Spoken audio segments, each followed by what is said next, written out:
of you. BX has got the facts for you.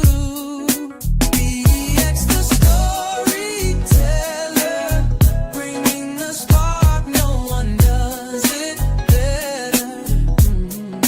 BX, you've heard the rest, but she's the best. Yeah, she's the best. Oh, from ancient tales to modern schemes, unraveling truths and chasing dreams.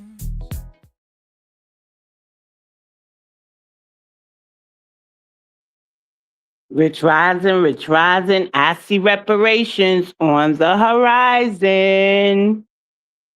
And so I want to play this first before I get into the segment.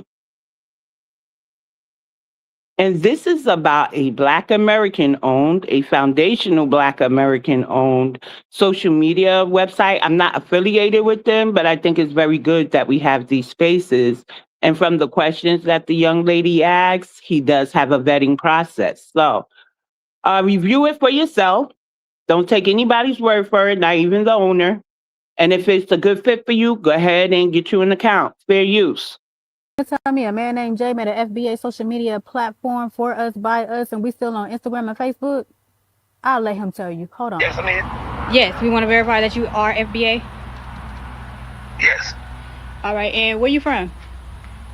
I am from Atlanta. Well, I live in Atlanta, Georgia, but I'm from Virginia. Perfect. And tell us about your platform. Zipline social media platform is a new ecosystem for creators and influencers to convert views to ownership. Okay, can you go into detail?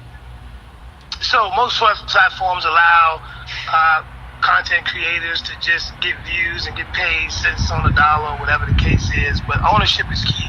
The real money comes from owning the platform, and as we own our media, we can scale our media, we can control the narrative, we can control the content. So that's the difference between us and everybody else. We allow the creators, influencers to own their media. TikTok, you have to sign a privacy policy thing that says that they pretty much can use your content for anything. You're not the sole owner. So it's something like TikTok, but it's for us, by us, where we could go on there and own the rights of our work. That's it.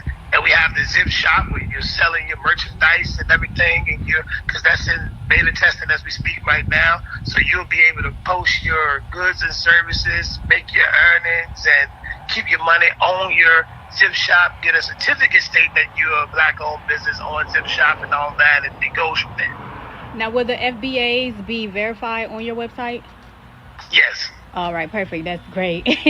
And how can they sign up on the website? Well, how they sign up on the app is just go to Zipline, ZIPPLIGN, on Apple or Google Play Store, and just download, create your account, post your content, and message our Zipline media page on the platform. Now, he is in the App Store, Android and Apple. So I need y'all to go download that site, get on there, and make sure you add me because I'm over there too. Love you, bye. Rich Rising, the Black American House. I know I'm so late. I went and I started listening to my gospel music. And then I went to Twitter and realized I tagged Ish in on a thread and I left it. So I had to make a quick comment and then come back. And I was also trying to get y'all the link. The name is So Black on Twitter. I got to go back to Twitter. I don't think I put it in the chat. Oh my God. I need an assistant. I just can't afford one at this time. But I do want to say thank you for spending your morning with me. You can be anywhere in the world, but you chose to come here with me. So this morning we have some usual suspects, some clapbacks, and some Black American history. But we do have a question of the day. It's a question that has been around forever, right? And sometimes we got to revisit the topic. Can Black people, and when I say Black, I mean Black American, be racist. Listen to what this lady had to say. Fair use. And I'm going to put the poll up as the video is playing. Fair use. Do you believe that black people can be racist towards white people? Absolutely. Absolutely. And then some people say like, oh, you can't be. The moment you decide to treat someone differently or negatively because of the color of their skin, I don't care what color yours is, you are now a racist. And there's a problem with that. And I don't like it. I mean, I grew up in Washington State. It's only 4% black. I mean, I've seen more black people here in the last 3 days than I see in the last 3 years in Washington State. You know, so I love seeing the diversity and everything else. But when blacks or others can say, oh, you know, just because I'm not white, I'm not racist. Well, the fact that you even said that is racist.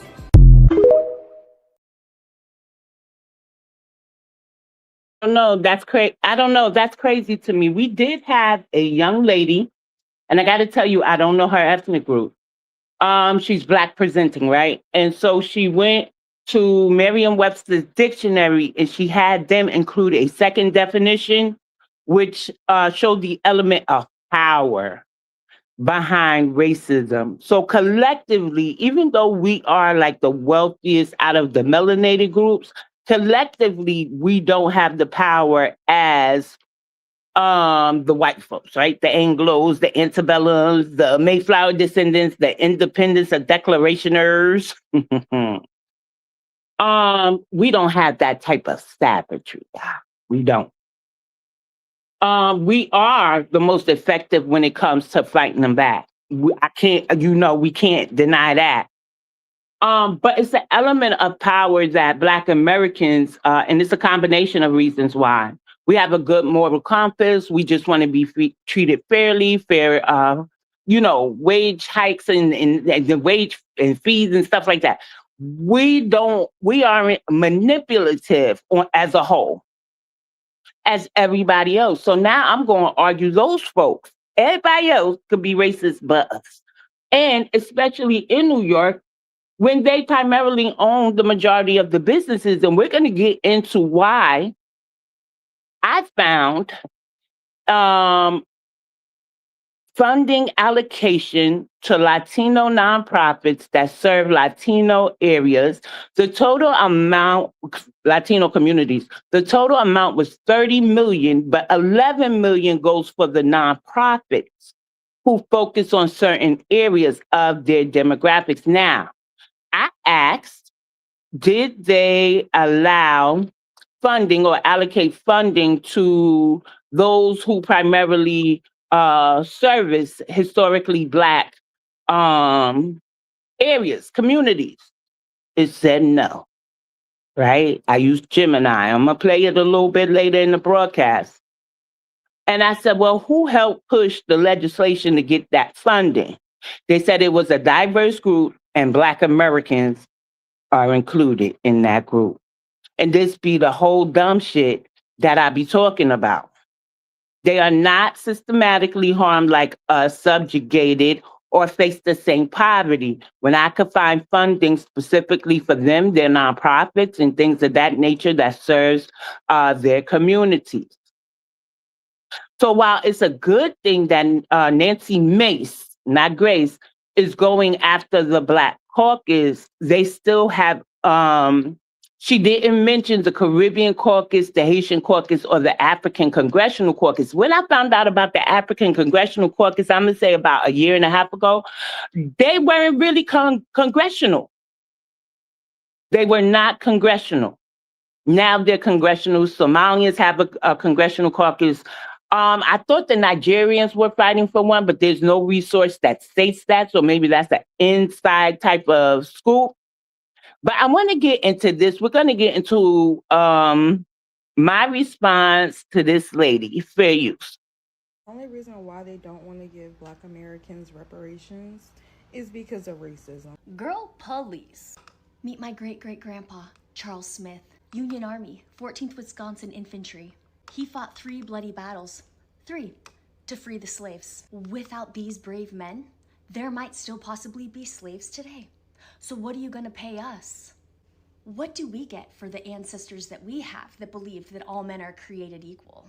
You probably can't even prove that you have ancestors that were slaves, but I can prove that I have ancestors that fought for them. Stop calling us racist. We all have Black fatigue.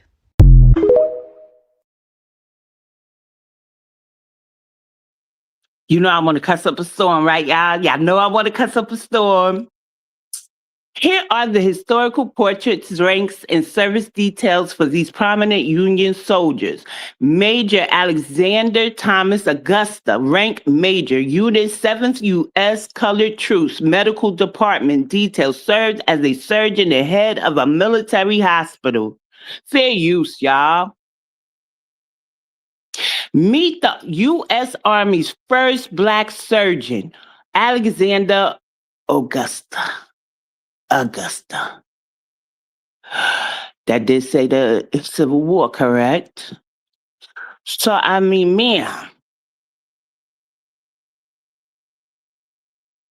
ma'am, you might want to rethink that comment of yours. And a lot of us have ancestors who's in, I believe, and we don't like the term, the African American Civil War Museum. Tell me if I got that name wrong, y'all. Okay? I could go to my fourth great grandfather on my maternal line. So that's my grandmother's ancestor and mine's too, okay? So let me be clear. You don't have Black fatigue. You don't want to be held accountable for your ancestors. And you're saying Black fatigue all wrong. Because that meant we were tired of white folks, right? But true, and let me tell you what I found on Twitter, but let me finish this thought. True to form, you're going to use any excuse because you are so dumb you don't do your research to understand that if you have assets, okay, nothing will be taken from you.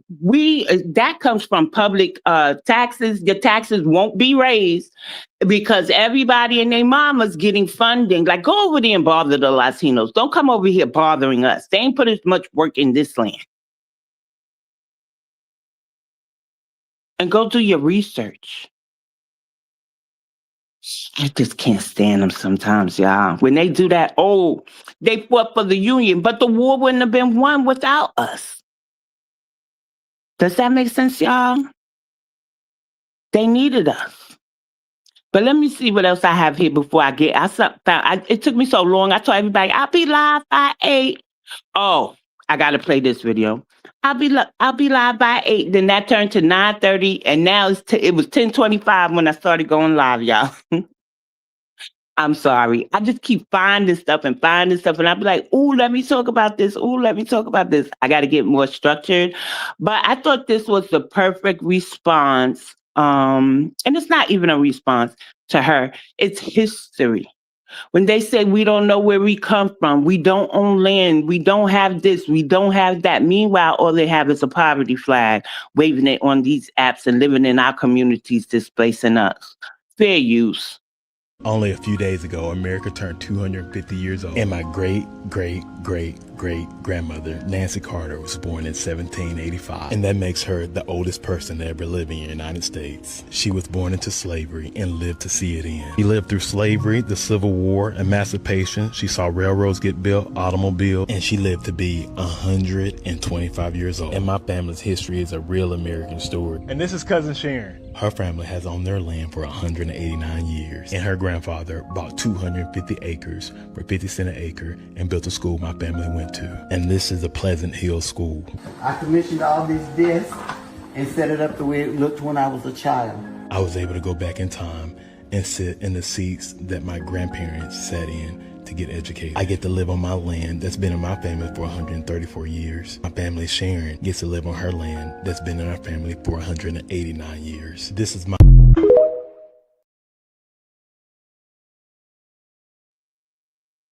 That is a beautiful family history. I can tell you when my family lost their land in Alabama, and they didn't necessarily lose it, right?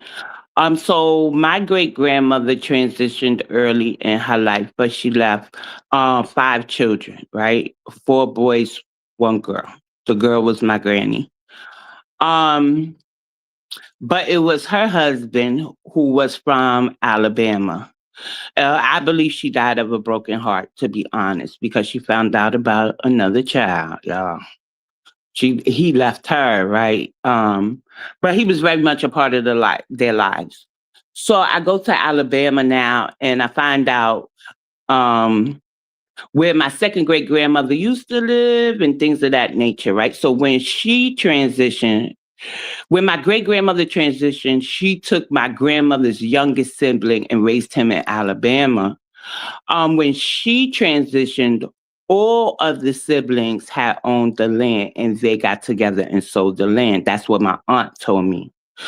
So up until I'm gonna say the early 1900s, we did have our land in Alabama, but they were not in Alabama at that time. A majority of them, of the siblings, just say the siblings, were in New York, Virginia, and Jersey. That was in yeah.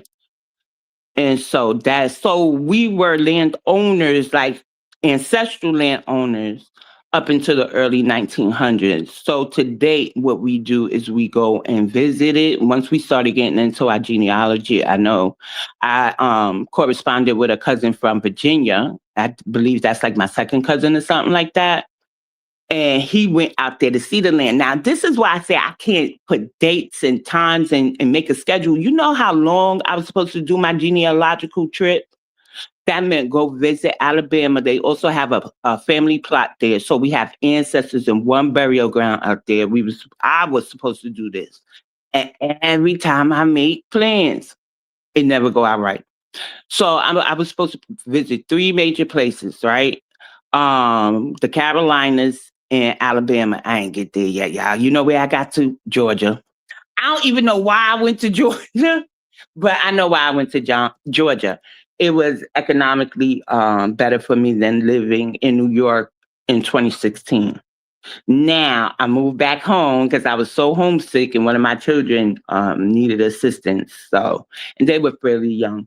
So I came back to New York, but now everybody is settled, and I still can't get my ass back to the South. Now we have the reparations going on, the ethnocide here, as well as the nation. And I found out, about my fifth great granny still being buried here. And so I have things that I want to do for her, make sure that her gravesite, because she's upstate, her gravesite is good, which I believe it is because she's in the National Archives and stuff like that. And I kind of want to do what I can in New York and get to the South within a couple of years. I don't want to give everybody the timeline because I still got people that don't like me. Now I don't need them at their altar coming at me. Okay. Okay. So yeah, I'm tired of people saying we don't have this, we don't have that. They just don't understand our history. They don't. And I need them to shut the fuck up. Because they really ain't about that life. They're about fleeing. So, and I think they understand what we do have. And so they project a lot on us because I was a Black American who stayed in my bubble. I'm somebody you would say, when the white Europeans get on Americans, we don't know geography. I'm that type of American, right? But the only time I look internationally, besides vacation, is when I feel there's going to be conflict. And I usually was like, America, mind your business, America. But now I got to research internationally because I don't like talking points and stereotypes, especially coming from New York. I know the good, bad, ugly of most of these ethnic groups. But now I got to research their homeland. So I'm learning a lot of stuff about these people. And a lot of the things they say to us is projection. That Black on Black crime rate, people may not still may not understand disaggregation, or the fact that people say, oh, we're all Black. When they get arrested, they are identified as Black. They really are. And this is not me parrot talking. This is me hearing that over and over and over. And I needed to prove something to some people. And I decided to really, really research that. And I asked the question a myriad of ways. And that started with the single motherhood rate because the numbers weren't adding up to me. And I ain't a number person, but something was off. And yes, the melanated immigrants, the African Caribbean, immigrants, I can't really say the Afro Latinos are because they still Latino at the end of the day. But their single motherhood rates are in our statistics. And so that's why disaggregation is a beautiful thing if we could get them to do for us what they did for MENA. California, I believe, has secured that as far as employment and stuff. They have to mark if they are, I think it says African American. I'm going to say Black American, y'all, okay? Black American of U.S. chattel slavery descent. And so New York definitely needs that. But I need to go to a more somber topic, Nolan Wells. There are some topics that I just avoid because I can't control my emotions at times. To me, it's common sense what happened, especially if you understand history. Now, when everything happened with Carmelo, we knew it was self-defense. And I was telling some people more than one, I'm going to say milk colored, just to protect the life, milk colored person is a lynch mob. And if you look at, and people probably look at me like, BX is crazy, you're right. And then the video came out, although it was grainy, I believe they did jump him, right? But now we go to Nolan Wells, and he was with 4 milk colored people. Was it 4 or 3? And they saying they don't know what happened, XYZ. But now, audio engineer has heightened the background of the 911 call, and so fair use. Shut the fuck up!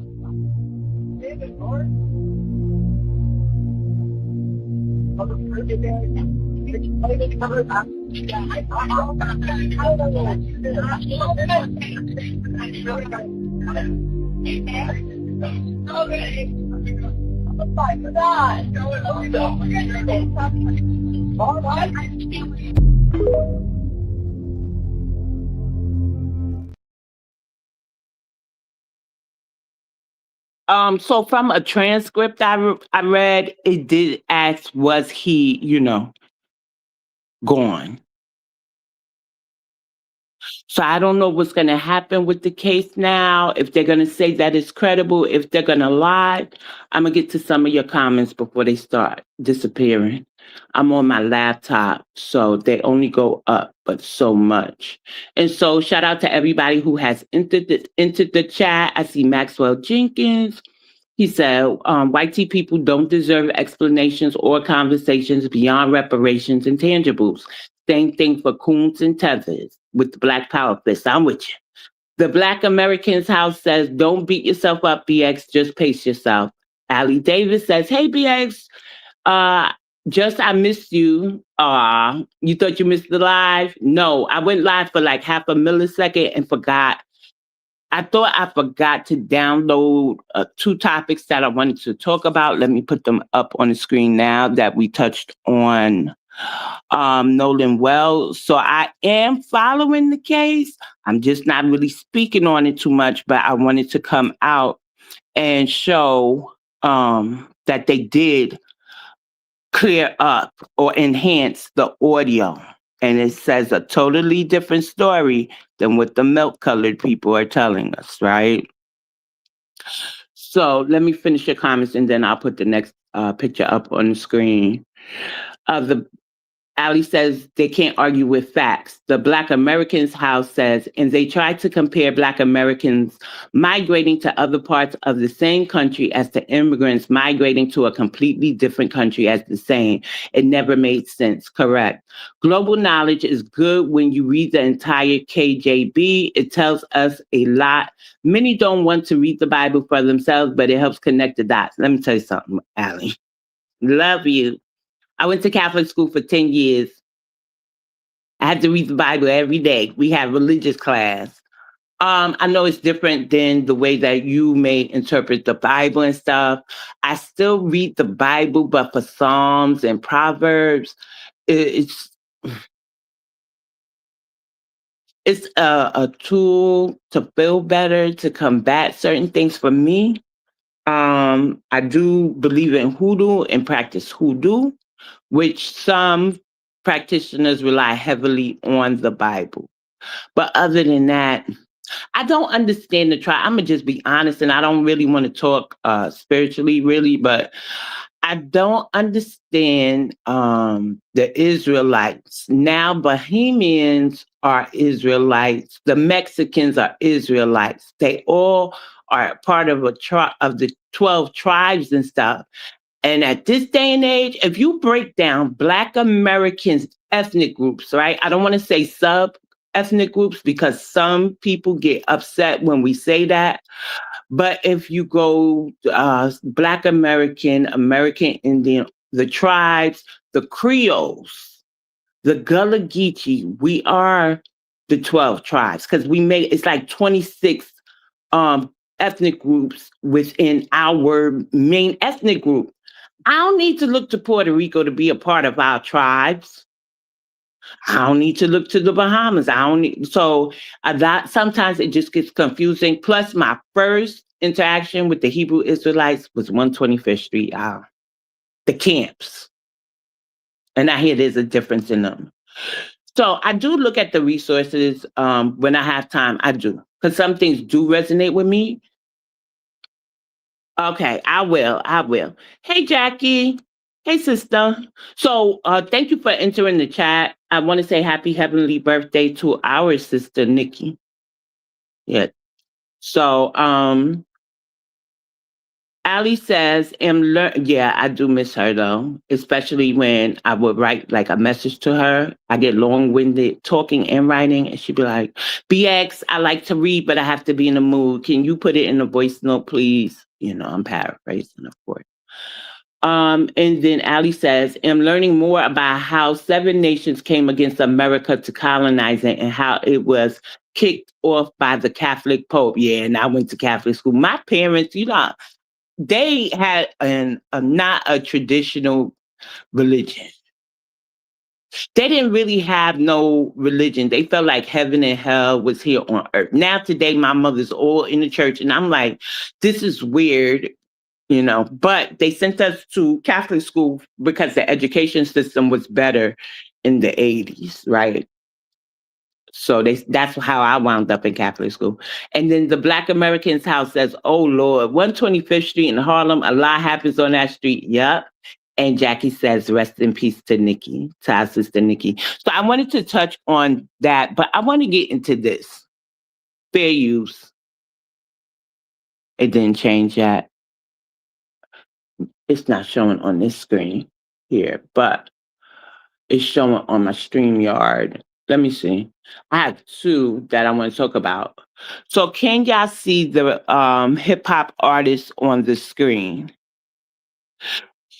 He is accused of witchcraft. And I found this on Instagram when I went to send Dread had a message that I was going live. He's like the mod that never showed, him and Blue. But I don't know if he got an excuse. Blue does. So the lady says, authorities arrested Miami rapper Lazaro Lacero Diaz, known as Dracula. Everybody's identified as a rapper, and I ain't never heard of them. But then again, I am older. And it says, following an investigation into alleged fraud-related crimes during a search of his home, investigators say they discovered a room containing Santeria and voodoo-related items, along with 2 decapitated chickens and a live baby goat with orange paint around its neck. Authorities allege the findings led to additional charges. The goat was later rescued and rehomed. To be honest, it's probably not the only rapper doing witchcraft, voodoo, Santeria, or whatever you want to call it. And they said man at the end. Whatever you want to call it, man. I promise you it's happening more than people realize. None of this is really a surprise to me. It's not a surprise to me because I also know that you can very well perform animal sacrifices in the United States of America. So I looked here's my query, right? And don't take any, I'm gonna give y'all the source and y'all can look this up for yourself. What it sounded like to me is he was just abusing animals. There's regulations even within Santeria, right? So my query was, in the USA, can people sacrifice animals for Santeria purposes? Cite credible sources only. So it says, yes, individuals in the United States have the legal right to sacrifice animals for Santeria religious purposes, provided the practice adheres to neutral, generally applicable animal welfare and zoning laws. And that's from the United States court. Okay. And I don't like the way that people are starting to use the word foundational. Listen, and I'm gonna read it verbatim. I'm gonna give you a court case, and I'm gonna read verbatim what it says. And it's not a court case ruling, but it's like the introduction to the court case ruling. Listen to this. It says the Supreme Court landmark ruling. The foundational legal precedent governing this practice is the 1993 U.S. Supreme Court case, Church of the Lukemi Babalue, Inc. versus City of Hialeah. I think that's in Florida, y'all. Hialeah, Florida. 508 U.S. 520, and that's from Justia U.S. Supreme Court. The conflict. After a Santeria church announced plans to open in Hialeah, Florida, yes, Florida, the city council passed ordinances specifically banning religious animal sacrifice by explicitly exempting secular slaughters, hunting, and kosher butchering. And that's not credible. That's from Wikipedia. So y'all do your own research. That piece right there, the conflict that I just read, is from Wikipedia, plus 2 other sites. The decision. The Supreme Court ruled unanimously that the city's ordinances violated the free exercise clause of the First Amendment. And that's from United States courts. The legal reasoning. Writing for the court, Justice Anthony Kennedy noted that the local laws were unconstitutional because they specifically targeted and gerrymandered against a religious minority, rather than treating all animal killings neutrally. United States courts. Now, that's all I wanted to say. What I noticed is everybody's identified as a hip hop artist. Let's start there, right?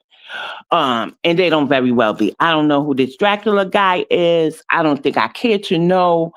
But we don't want a bunch of misinformation out there.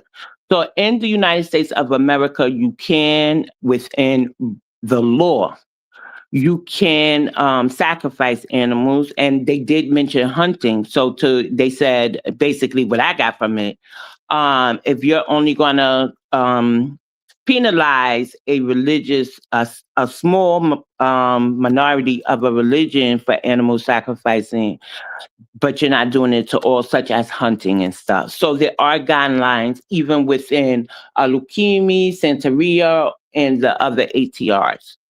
With it for animals. We know we can't sacrifice people and all that other crazy stuff that people be saying. So that's that. But I want to go to this. I saw this today and it said the land was taken centuries ago. Now the Pamunkey tribe is getting it back. Now that man looked like a $5 right there. I don't know who that man is, but it does say studio. So maybe it's a movie or something and they're trying to, because I know I have met on TikTok people who have a connection to the poor monkeys. They don't look like $5 to me, y'all. So really, really, really quickly, and then we could get into the rest of the segment. This is all fair use. What I read from our Yahoo articles, okay, and this one is from Yahoo 2 by Dana Hedgepeth. And then it says the 13 acres overlooking the river that bears their name have long been a part of the Pamunkey Indian tribe's ancestral homeland. The land in King William County, Virginia, was taken from them centuries ago, but through a recent $1.9 million deal, the tribe regained ownership and plans to expand its cultural and economic presence in the region. Then it goes on to say the return of the land marks a milestone for the Pamunkey tribe, which gained federal recognition in 2015 and has roughly 530 enrolled members. The purchase also reflects a broader movement by Native nations across the country to reclaim territorial lands lost through broken treaties, forced dispossession, and private acquisition. Known as Windsor Shades Estate, the property about 2 hours south of Washington has a long history. It was for centuries one of several villages where Pamunkey chiefs lived, and it was called Cupkipcock. Cupkipcock is a Powhatan Algonquin language. English explorer John Smith documented it in an early 1600s map of Native American villages. The property later became a Revolutionary War landmark. It remained in private ownership for decades. So to my people, because they given it to the Native Americans, if you have if you can prove your family is a member or has ties to Pamunkey, then that was for y'all guys, okay? But they are saying Native Americans according to the article. I can't confirm or deny. I just saw it and thought I would talk about it today, give the information. And so now we're gonna move on to. There was something else I wanted to show you. So look at this, because this was thoroughly disturbing to me. Fair use. Compare different things. It's like really what y'all mad about, like B said, like y'all just don't have no roots. Y'all don't have no history for real. Yeah. The only history that y'all really have is we were slaves and somebody, fixed it for us and then we back here. I mean, the only history that I really could say y'all physically probably have was probably the time when Martin Luther King was here. So I feel like they did like, a lot more as far as the black, African American culture for y'all. But other than that, it's like y'all really don't have nothing. Like y'all can't even say like y'all really don't have no food. Like, yeah, fried chicken and stuff, but white people, you guys are white and black. Y'all are still Americans. You get what I'm saying? So only the difference that between the African Americans and like Americans that live in the United States is that one's white and one's black. But y'all honestly came from the same. Yeah, honestly, that's y'all was why slaves and y'all was manipulated to feel like y'all was so different, but y'all are just the same as both of them. So I just feel like it's more so like not even that it's beef, it's just hate. It's just not even hate, it's envy. It's more like educated. People gotta be more Educated. And then I also feel like people just are so just ignorant at that. Like, ignorant. So ignorant. Like, Haitians, we were slave at a point, but we wasn't like slaves like how, y'all was on this land. Yeah, we got our independence. We kind of did things differently, but I just feel like if we're gonna be black.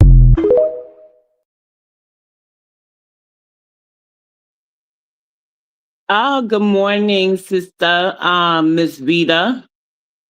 She says, yes, we are Americans. What is the issue? The Black American House has the emoji where you put face palm, I think they call it.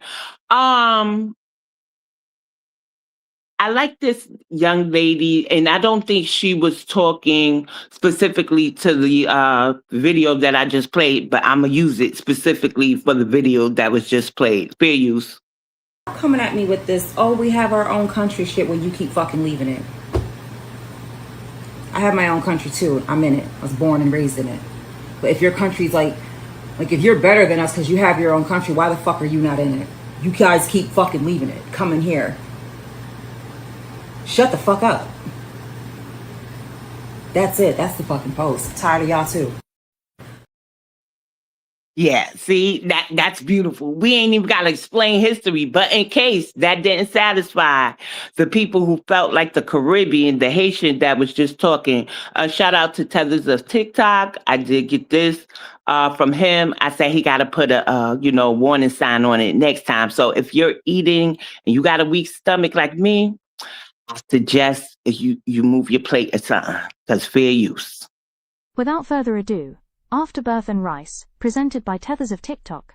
Can a Haitian come up here and tell us what this dish is called? Yeah, I'm gonna tell you. So, look, y'all. The saucy stuff y'all see that's what they use before they make the mud cookie, but they didn't let it dry out, so they just mixed it with. On top of other dirt and filth. Celine Denis' life revolves around the cookies. For days we watched as the grandmother sat mixing the dirt cookie batter. Selling the cookies is Denis' sole source of income and often her only food. It's a necessary evil. I'm in a bad situation, and that's why I make them. It hurts my heart, but I have no choice. We're forced to eat it. It makes us sick, but not the way it would to anybody who's not used to eating it. Our system is kind of used to it. The dirt is trucked into this huge slum and sold at an enormous markup to the women, who pay about $5 a sack. They say it comes from an area in the mountains and are convinced the dirt is rich in minerals and vitamins. And if they don't have the money, they're happy, indeed eager to buy the dirt on credit. If it rains or the sun is blocked, the cookies can't dry out, and women actually end up owing money on the dirt they've purchased. Go hit the fucking gym. Y'all fat as fuck on here, Keep man. bringing this motherfucker. You like a mushroom head in your mouth. Deal. You like a mushroom head in your mouth. It's okay. Hold on. We ain't worried. I want him to tell us what this dish is called. What is this dish on the screen? Eat too much shit in America. You need to hit the fucking gym. What is this shit called, man? Burger. Hit the gym. That look Y'all like fat rice as and fuck. doo-doo. Hit the fucking gym. That's what Why you need y'all to hit do. like rice and doo-doo? Damn, I'm trying to be educated on Haitian cuisine, man. What is this called? Can any one of them tell us? One might argue that American prison food is better than that. Now it's time to hit it up with some little sauces. We got this soy sauce right here. Fire. We're gonna hit that with the soy sauce. Not so much, but just enough. It looked like somebody squatted over the motherfucker and just said, "Yeah, there you go." It Get looked all like my a new night shit. of drinking. A night of drinking went wrong. That's what that shit looked like. That look like something in the toilet, no lie, after Taco Bell and Popeyes. I swear to God. On top of other dirt and filth. If a Haitian brought me this food, we'll have a real serious problem, bro. I said Haitian prison food. Hey, real boy, you a fool, boy. For real, that's a real plate, though. Yeah, you see. I turned it off because the music started playing. But yeah, I mean, our soul food or your shit and rice or afterbirth. They was being nice naming it afterbirth and rice, but it definitely needs a I want to say trigger warning, a caution sign, something before we watch that. Imagine seeing that at 8 a.m. No, thank you. I'm not going into no Haitian restaurant. I'm just not going to do it. So let me see your comments.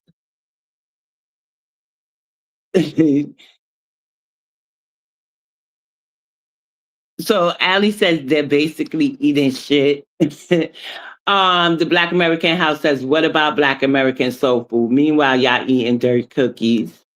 Ali says, no wonder their brain is question marks. Yeah, mystery meat. Ava Carter says, shaking my head. Miss Rita says they act as if their cuisine consists of different foods, that anyone else's food is prepared culturally, which becomes specifically their own.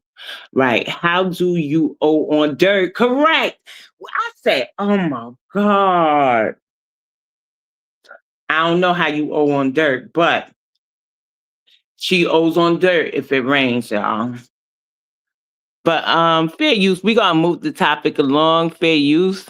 All right, one of the FBI's most wanted COVID fraud fugitives is now in U.S. custody after fleeing to the Caribbean. Chanley Painter is here with those details. Hey guys, good morning. So according to the FBI, the woman, Elaine Angine Esco, was living under a fake identity in Jamaica while evading fraud charges for allegedly obtaining more than $32 million in taxpayer-funded COVID-19 relief funds before fleeing the country after failing to appear in federal court.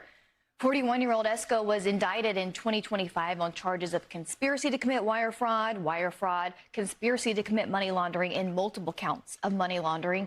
FBI Director Kash Patel telling Fox Digital, quote, the historic success of the most wanted fraudster list continues as the FBI and our partners just captured our fourth most wanted fraudster in 5 weeks, and yet another high-value target returned to the U.S. by this FBI. Elaine Angine Esco is on the run, or was on the run, since 2025, was captured in Jamaica while living under a fake identity of Harley Newman, and returned to the United States to face justice. In another statement, Attorney General Todd Blanche saying, quote, this most wanted fraudster allegedly obtained tens of millions in COVID-19 relief, stealing critical resources from legitimate businesses during a national crisis. She fled the country believing she could escape justice, but ultimately could not. Those who exploit taxpayer-funded programs will be held accountable by this Department of Justice, no matter how long it takes or where they attempt to hide. Well, since June, the FBI has returned more than 30 high-value targets to the U.S., and the 4 alleged suspects captured over the past 5 weeks are collectively charged with nearly $1.8 billion in fraud, guys. Amazing. It's an amazing story. And, you know, I'm so glad we're catching these people, but, like, I want my money back. Yeah. It's not enough for me that they're behind bars. I want our money back. And believe me, you know, you look at Kash Patel there and Todd Blanche, they deserve a lot of credit because you can be sure, guys, this would not have happened under another administration. The fact that this administration is zeroing in on fraud and fraud at this scale, the things that happen, I'm just so happy. But I want the money back. And this woman didn't just walk up to a window and ask the teller for $1 billion and then got it and walked away. There were a lot of layers of malfeasance, at the very least, people who didn't know what they were doing, incompetence, and probably a fair amount of actual involvement in fraud that didn't just involve her. And every single one of those people should go to jail. I bet a lot of money is in Somalia right now, too. Yeah. Well, no, and that's the whole point. And you raise a very important one, Rachel, which is why weren't we doing this before? Right. I mean, this was $32 million in COVID money. We're going back 4 or 5 years now that this should have been caught. But now, you know, it was an independent journalist that first opened our eyes to the Somali and fraud in Minnesota.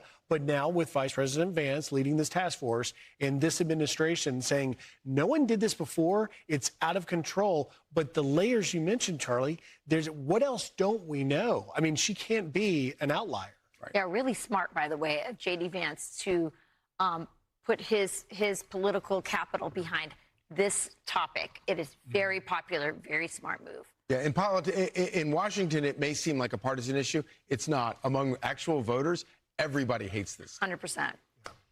Hey everyone, I'm Emily Campagno. Catch me and my co-hosts Harris Faulkner and Kaylee McEnany on Outnumbered every weekday at 12 p.m. Eastern, or set your DVR. Also, don't forget to subscribe to the Fox News YouTube page for daily highlights. Isn't that crazy? That lady is Jamaican.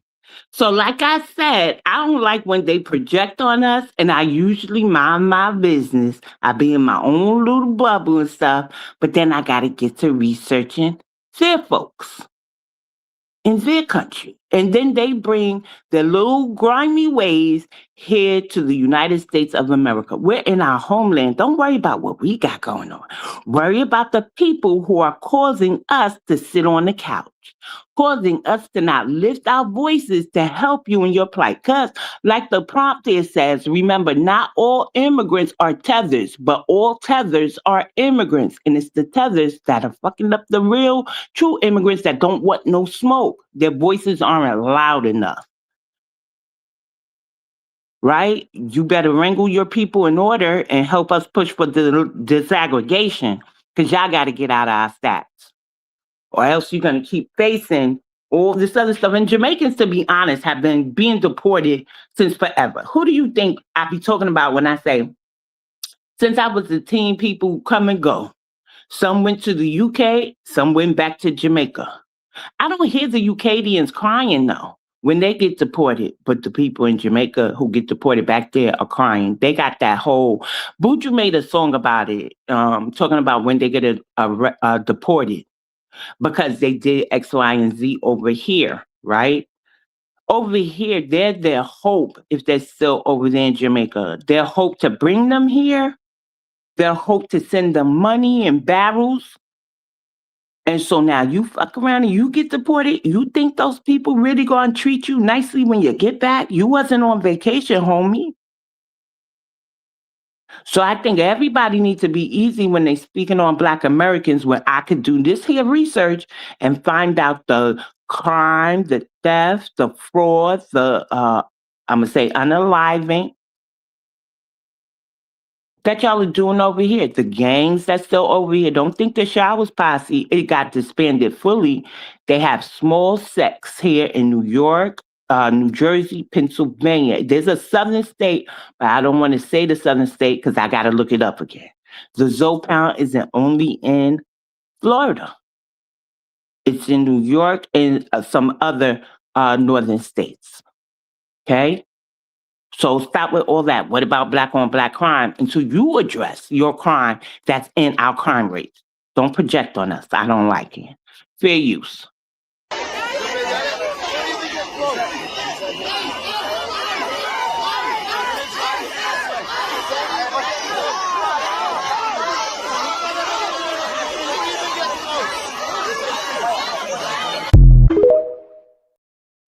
So what that was when that video is old, but it's recirculating.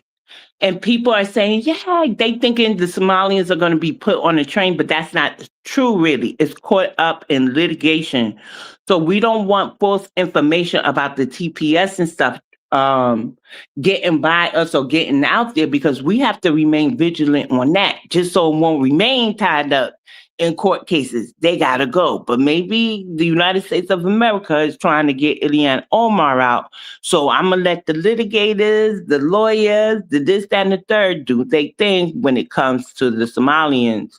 But we still have to remain vigilant. And so I do have a resource here, and I believe it's speaking about the TPS and stuff like that. Fair use. Clarification understood. Black History Month and the specified terminology regarding foundational Black Americans are completely excluded. The response.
My mic cut off. What's up? Did y'all hear me talking? I was trying to say, good morning, son. I'm on live. I was trying to say that he on the phone with my dad. He's talking to me. They love their grandfather. But so this resource was kind of out of sync. It's supposed to be in response to somebody who said Black history was for everybody. And I just want to show everybody that we run Black History Month. Black History Month is for us. If we say you can't participate, you just can't participate. And here's why. Fair use. Clarification understood.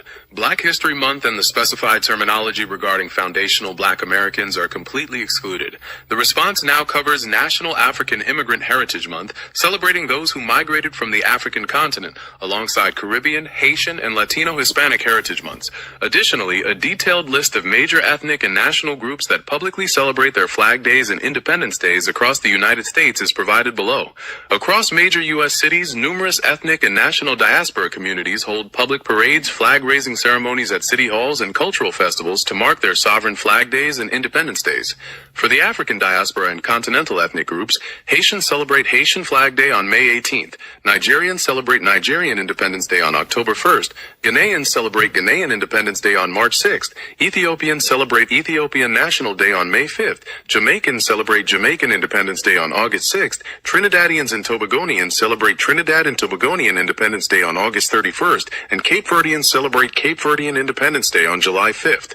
For Latino Hispanic ethnic groups, Puerto Ricans celebrate Puerto Rican Flag Day on December 22nd, Mexicans celebrate Mexican Independence Day on September 16th, Dominicans celebrate Dominican Republic Independence Day on February 27th, Colombians celebrate Colombian Independence Day on July 20th, Cubans celebrate Cuban Independence Day on May 20th, Salvadorans celebrate Salvadoran Independence Day on September 15th, and Guatemalans celebrate Guatemalan Independence Day on September 15th.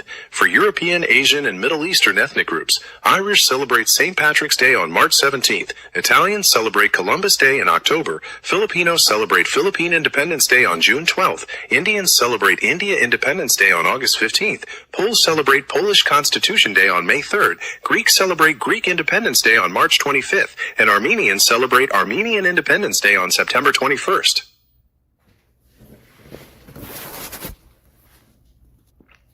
So I don't even understand why anybody will co-opt Black.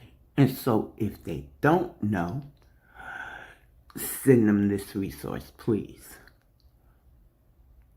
And like to share this information, you know, it just jumped off and started talking because I still have the mic on.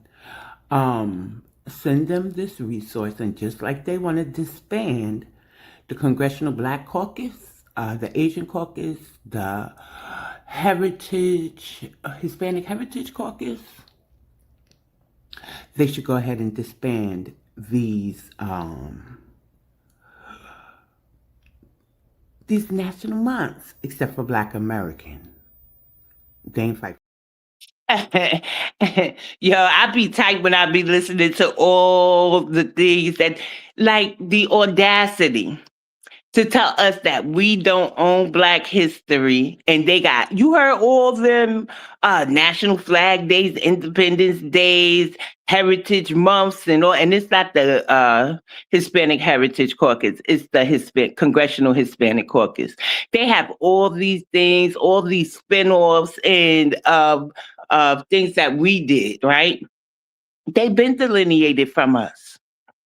They're going to give us our ethnic autonomy because we're demanding it. And every time they say that we don't own, it's not only ours, it's for all Black people, I'm going to let them listen to that.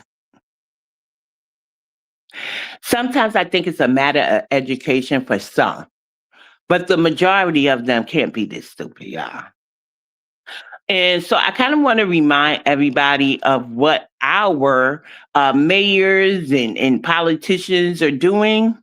And I believe I showed this yesterday, fair use.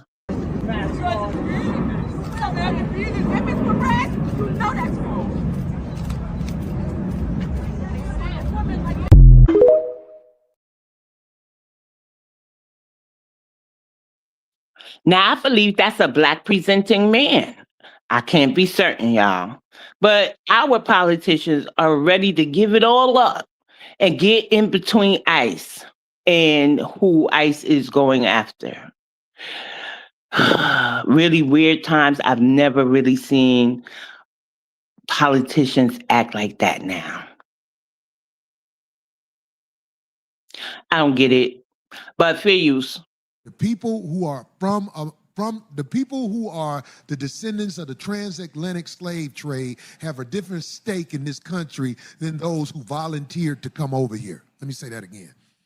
The victims of the transatlantic slave trade, the ones that were captured and brought over here, we have a different stake in this country than those that came here looking for opportunity to talk about us that are already here and get together in your group and act like you're better than us. Fuck you. Fuck you. Because it's been going on too long. Now the conversation is out there. Let's run with it. If you want to be part of what we do, you're going to be put in line.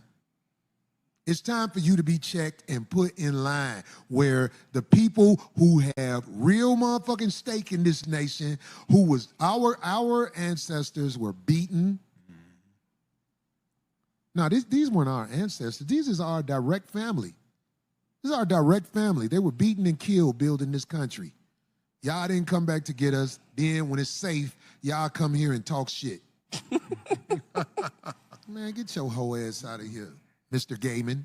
And anybody who taking up for you. Ladies and gentlemen. Oh, I was just telling Phil. I'm saying, like, if somebody wants to say something about this, you can. You don't have to get involved in this. I've been really holding it. I'm going to go to the bathroom. I'm serious. You got to pee? I'm sorry. Go ahead, D. Go pee. You a girl. Let D get through. We got that speaker in the bathroom? Oh, my God. No boo-boo. Nah, but everything. Be careful, D. It might be a tether in there. Oh, my God. Go ahead and pee, Mr. Lee. Everything Corey said was factual. You know what I mean? It's, you know, if you're respectful, we got love for you. If you're not, then that's what it is. I mean, it's just that black people don't got nowhere else to go, so they gotta hold it down over here. We gotta hold it down over here because you got stories of horror stories of people moving to Ghana and moving to Africa and shit, and then they having the worst time of their lives and having to return back home. All I'm saying is, as all this is being revealed, there's no lies about what's going on. I don't like people who play both sides of the fence like that when it comes to their blackness. Because these are the main ones I'm talking about. I'm talking about the ones that look like us. But they're not us when they get together. Oh, yeah. When they get together, they're not us. In fact, they talk bad about us. Yeah. It's time for this conversation to go down.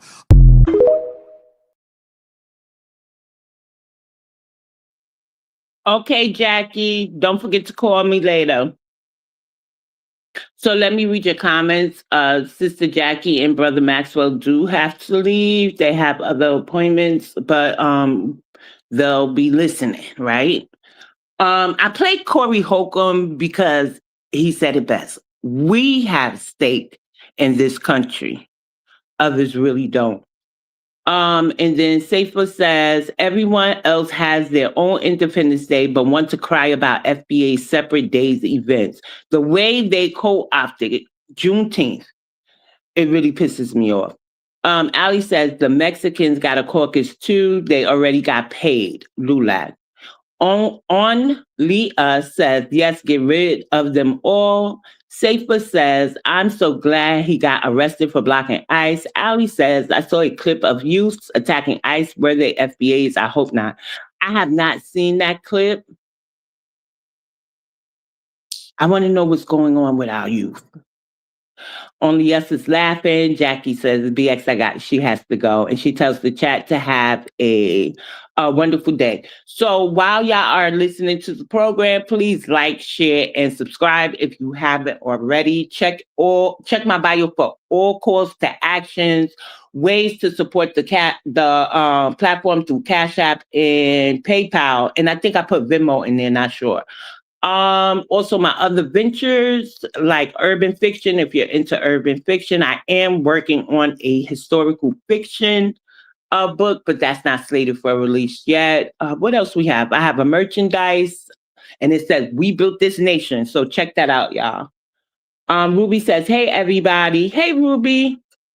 And so we're going to get into this young lady. I saw this, right?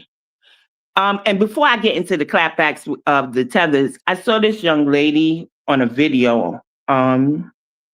She's incarcerated and they gave her a certain sentence, but listen to her story, right? Listen to what she says. And my heart does go out to her. And I kind of want to know, where is she at today? is she doing better? Because the last of her comments was she didn't want to be in the same predicament later on in her life. Fair use. What's up? How old are you? I'm 19. And how long you been here? I've been here for going on 3 years since I was 17. And why didn't you get sent to a juvenile home? Because in the state of Georgia, you was considered as an adult at 17. And what'd you do to end up here? It's a long story. And what are your charges? I got armed robbery, aggravated assault, like serious charges. But I don't get no court date, no bond, no nothing. So you're just kind of in limbo? Yeah, I'm just sitting here. In this dirty ass jail, yeah. This is how this cell be looking. It could be 3 people in the room. This is how it look right now. You know, someone's washing stuff in the sink? Yeah, we wash our clothes in the sink. Is that so you don't have to touch the toilet seat? Yeah, so we don't have to touch on the toilet, put pads on the toilet. And what do you think you'll do when you get out? I'm going to school, get a job, do some productive stuff. Like, I ain't really lived my life. I've been here. Is there anything you would do differently once you get out? Yeah, don't come back. Are you going to change your friends group? Yeah, hang out with different people? Definitely. Everyone has to get locked down now? Yeah, everybody has to get locked down. Give me that.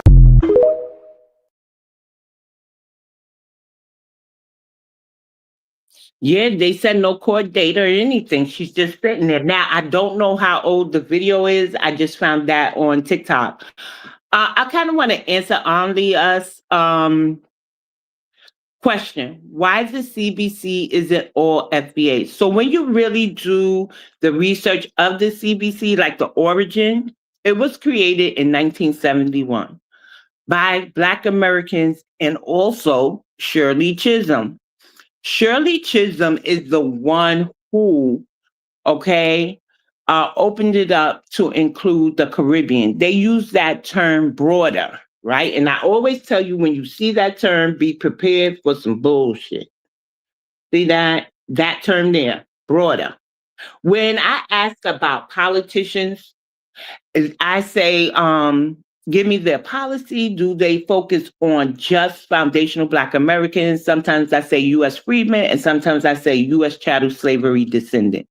Either way I say it, they understand who I'm talking about, what I'm referencing. And what they say is no, they focus on a broader, more Pan-African type of policy.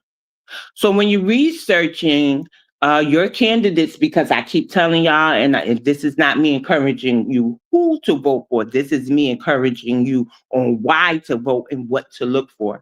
So say you got to vote in Detroit, and you see a candidate you're not too sure of, and you want to know their policy. If you see that word there, broader, if you see marginalized groups, if you see Black and others, Black Caribbean even, right? That's some bullshit, y'all. It really is. And when they say Black, now, just Black without American, we have to see if they say broader in their policies or in their statements even, because they tell on themselves. When they say broader, they're including everybody.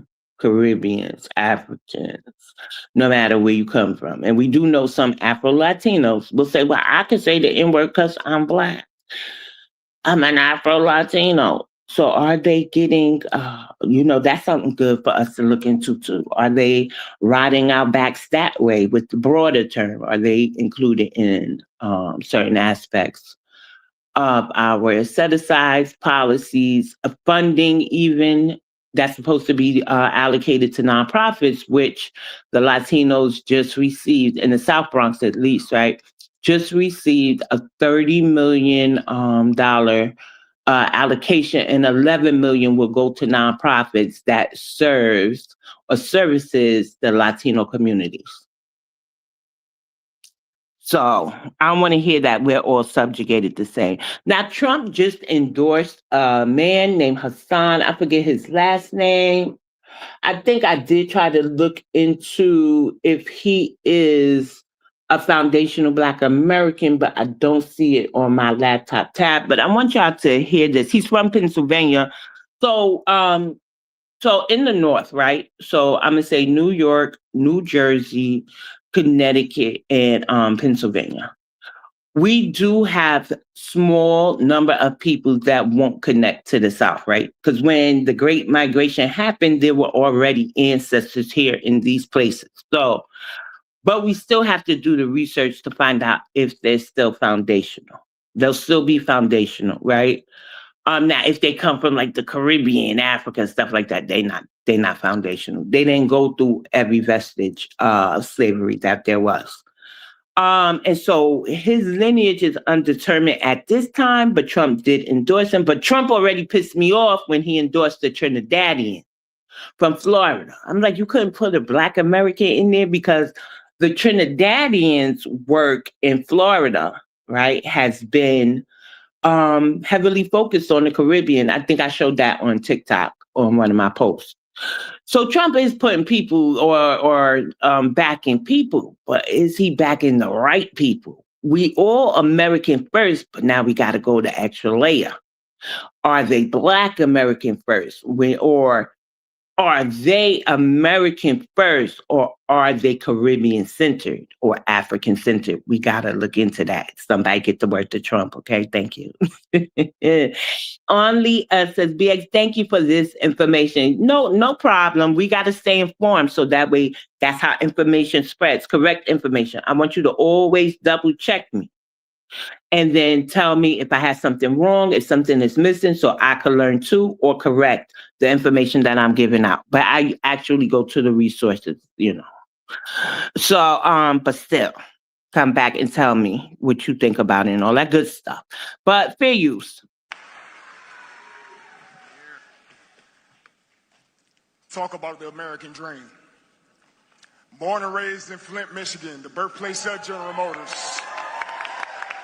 Son of a father, a grandfather, a grandmother, an aunt, an uncle that all work for General Motors. Son of an educator. Protecting America, getting back to the fundamentals and the foundation that made us great in the beginning. That's what we're doing this cycle.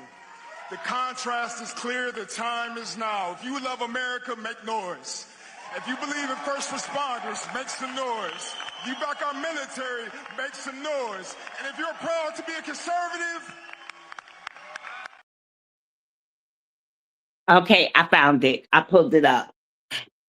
And so what it says is Donald Trump endorsed Amir Hassan, a U.S. Navy veteran and former federal law enforcement officer running as a Republican for Michigan. Okay, so he's running for Michigan, 8th Congressional District. Regarding his ancestral history, no credible sources or documented genealogical records exist to confirm his heritage in relation to U.S. slavery, so his status is lineage undetermined. So when you are looking into somebody's lineage, right, what I noticed is that they'll automatically say they're a U.S. descendant of chattel slavery, even though they've never publicly said it themselves or their story sounds off.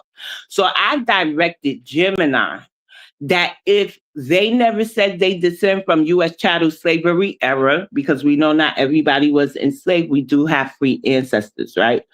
If they never said it, or if they never had like their genealogy done, that it just say lineage undetermined. If they don't mention U.S. chattel slavery or a place they came from outside of the United States, because you can't just lump people into our ethnic group because you don't hear them saying they don't come from the Caribbean stuff. Does that make sense? I hope I'm explaining it right. Even if they never said that they're an immigrant or have immigrant backgrounds, do not say they descend from U.S. chattel slavery if they never said it either, or there's no family tree that's readily available. So anyway, key details and background about him, the endorsement. President Donald Trump publicly endorsed candidate Amir Hassan in the Republican primary for Michigan's 8th Congressional District. Candidate background. According to campaign records and public filings, Hassan is a U.S. Navy veteran who served during the global war on terrorism and later worked as a federal law enforcement officer. Platform focus. His campaign centers on America First policies, including tax cuts for first responders, border security measures, and economic initiatives aimed at mid-Michigan communities, lineage information, available public records, and reporting focused primarily on his military service, law enforcement career, and political platform, because no verified genealogical records or credible historical documentation regarding his ancestral origins exist. His heritage regarding U.S. chattel slavery is lineage undetermined. And so that's how, I'll say, that's how I direct Gemini to tell me who these people are. So for now, I don't know his background. He is said to be America First, and he's law enforcement. I do have a family branch that is like law enforcement, right? I have 2 cousins, and somebody tried to rob them in a building or something. I don't know why they tried to do that to 2 law enforcement officers. They ain't get what they want. So we do have ours who do go into law enforcement, military, of course. So that's not the deciding factor for me. Let's just hear more from him. But I'm checking everybody. So if you're in Michigan, right, and you know of Amir Hassan, look into his policies and make sure that it's America first and not broader first. Now we move into our next segment. Let me see if y'all got any comments for me, because I had to move out the tab. Okay, no new comments. All right, so we're gonna go into another video, and we're starting to get into the whole, the tether shit. Well, some of that was tether shit, but fair use. Is that all? Okay, I see what this is. This is my variety mix, okay? I subscribe to a lot of news sites and stuff, and sometimes things just jump out to me, and I want to bring them to y'all. So this is what that is fair use. Is that all? Yes, that covers all the details we discussed regarding the Somalia TPS case. Is there anything else you'd like to go over or look into? What TPSs are still active? And do Nigerians have a TPS? Haiti's temporary protected status designation was terminated effective February 3, 2026.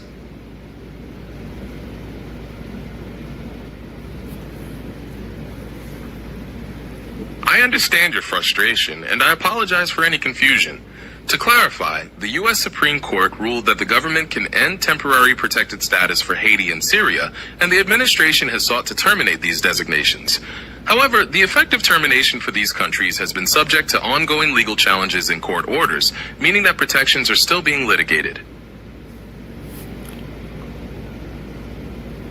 Yes, Immigration and Customs Enforcement is planning to increase operations to arrest and deport Haitian migrants following the expiration of their legal status and recent court decisions.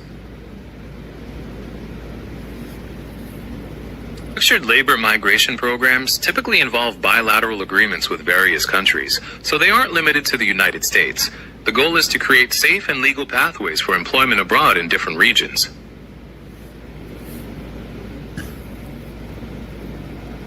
That report refers to concerns raised by Togbe Afedi XIV about the high cost of legal services and court fees, which prevent many citizens from being able to afford legal representation and pursue justice.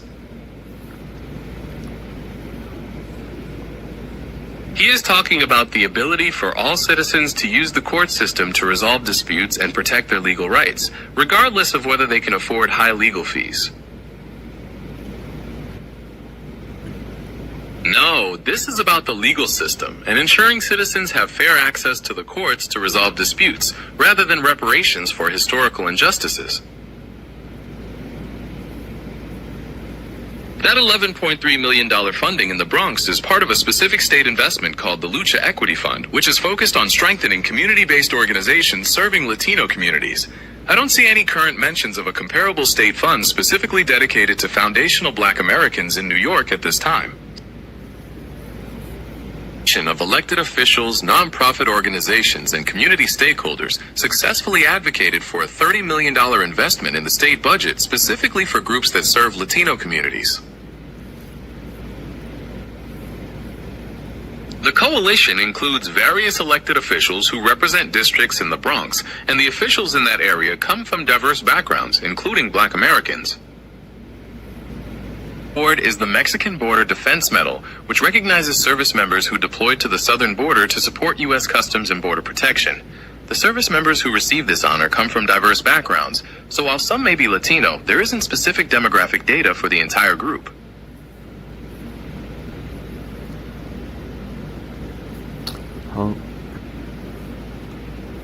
Africa's richest man, Aliko Dangote, plans to dedicate 1/3 of his fortune, or roughly $12 billion, to charitable causes.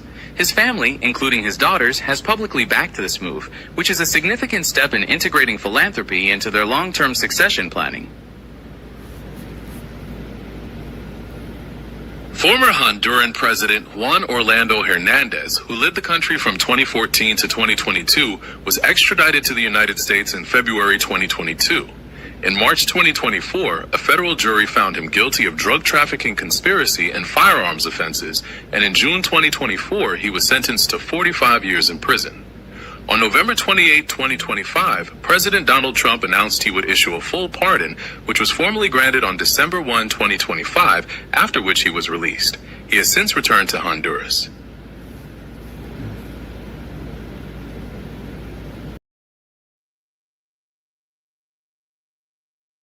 Now, y'all may be wondering why I took an interest into telling us who President Trump has pardoned, right? That Hernandez guy. But I just read that Mumia Abu-Jamal of the MOVE movement is his legal team is going to the UN with a formal petition. I've just pulled it up, so we're going to get this news all together because it was like a little, something that quickly caught my attention, and I meant to go research it, got sidetracked. But I'm glad I saw what I just saw, so I'm going to read it to you guys, okay? And I told them to cite credible sources only. I'm going to give y'all the sources, and y'all could go look this up on your own. I don't know why they keep overlooking Mumia, but his legal team is on it, and they're going to the UN. Mumia Abu-Jamal's legal team and a coalition of human rights organizations filed a formal petition with the United Nations Working Group on Arbitrary Detention in Geneva. The appeal marks a significant shift to international tribunals after the 72-year-old former Black Panther and journalist exhausted all standard domestic, state, and federal court avenues in the United States. Center for Constitutional Rights.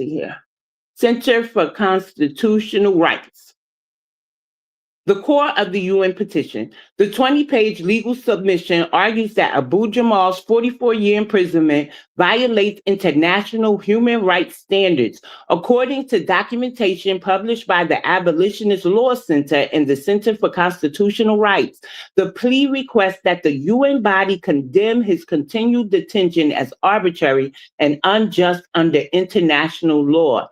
That's also from the Center of Constitutional Rights. The primary arguments presented in the petition include death by incarceration. His current sentence of life without parole, also known as LWOP, is framed as a form of torture. Lawyers argue that an indefinite sentence with no periodic review for an elderly, ailing prisoner violates global prohibitions against cruel, inhuman, and degrading treatment. That's also from the Center for Constitutional Rights. Racial discrimination and systemic bias. The filing highlights systemic racism in the Philadelphia criminal justice system during his 1982 trial. It notes that the prosecutor struck 71% of eligible Black jurors, leaving only 2 Black members on the panel in a city with a nearly 40%, and they used the term African American population. I want to know if those 2 I'm going to use air quotes, Black members are Black American. That's also from the Center for Constitutional Rights. Judicial misconduct. The appeal cites testimonies regarding the original trial judge, Albert Sabo, who was allegedly overheard using racial slurs and stating, "I'm going to help them fry the N-word." And that's from Instagram, The Root, and the Daily Beast. Last one, and then y'all can look this information up and spread it on your own. Move. We all know who Move is, right? They were boom boom. They were bombed, and unfortunately, some members of Move have lost their lives. They usually have the last name Africa. So I hope I have this right, that he's a part of Move. I don't want to say that he is, but I do recall him being I'll look it up. I'll look it up while I got the computer in front of me. Suppressed and tainted evidence. The petition leans on newer evidence uncovered around 2018, which suggested that the state's primary eyewitness, Robert Schobert, was improperly incentivized or promised money for his testimony. That's from The Root, The Daily Beast, and Instagram. And yeah, because the family just made a statement, and I believe they asked for Mumia. They didn't want money or anything. They wanted him released. And now he's going to the UN, his legal team.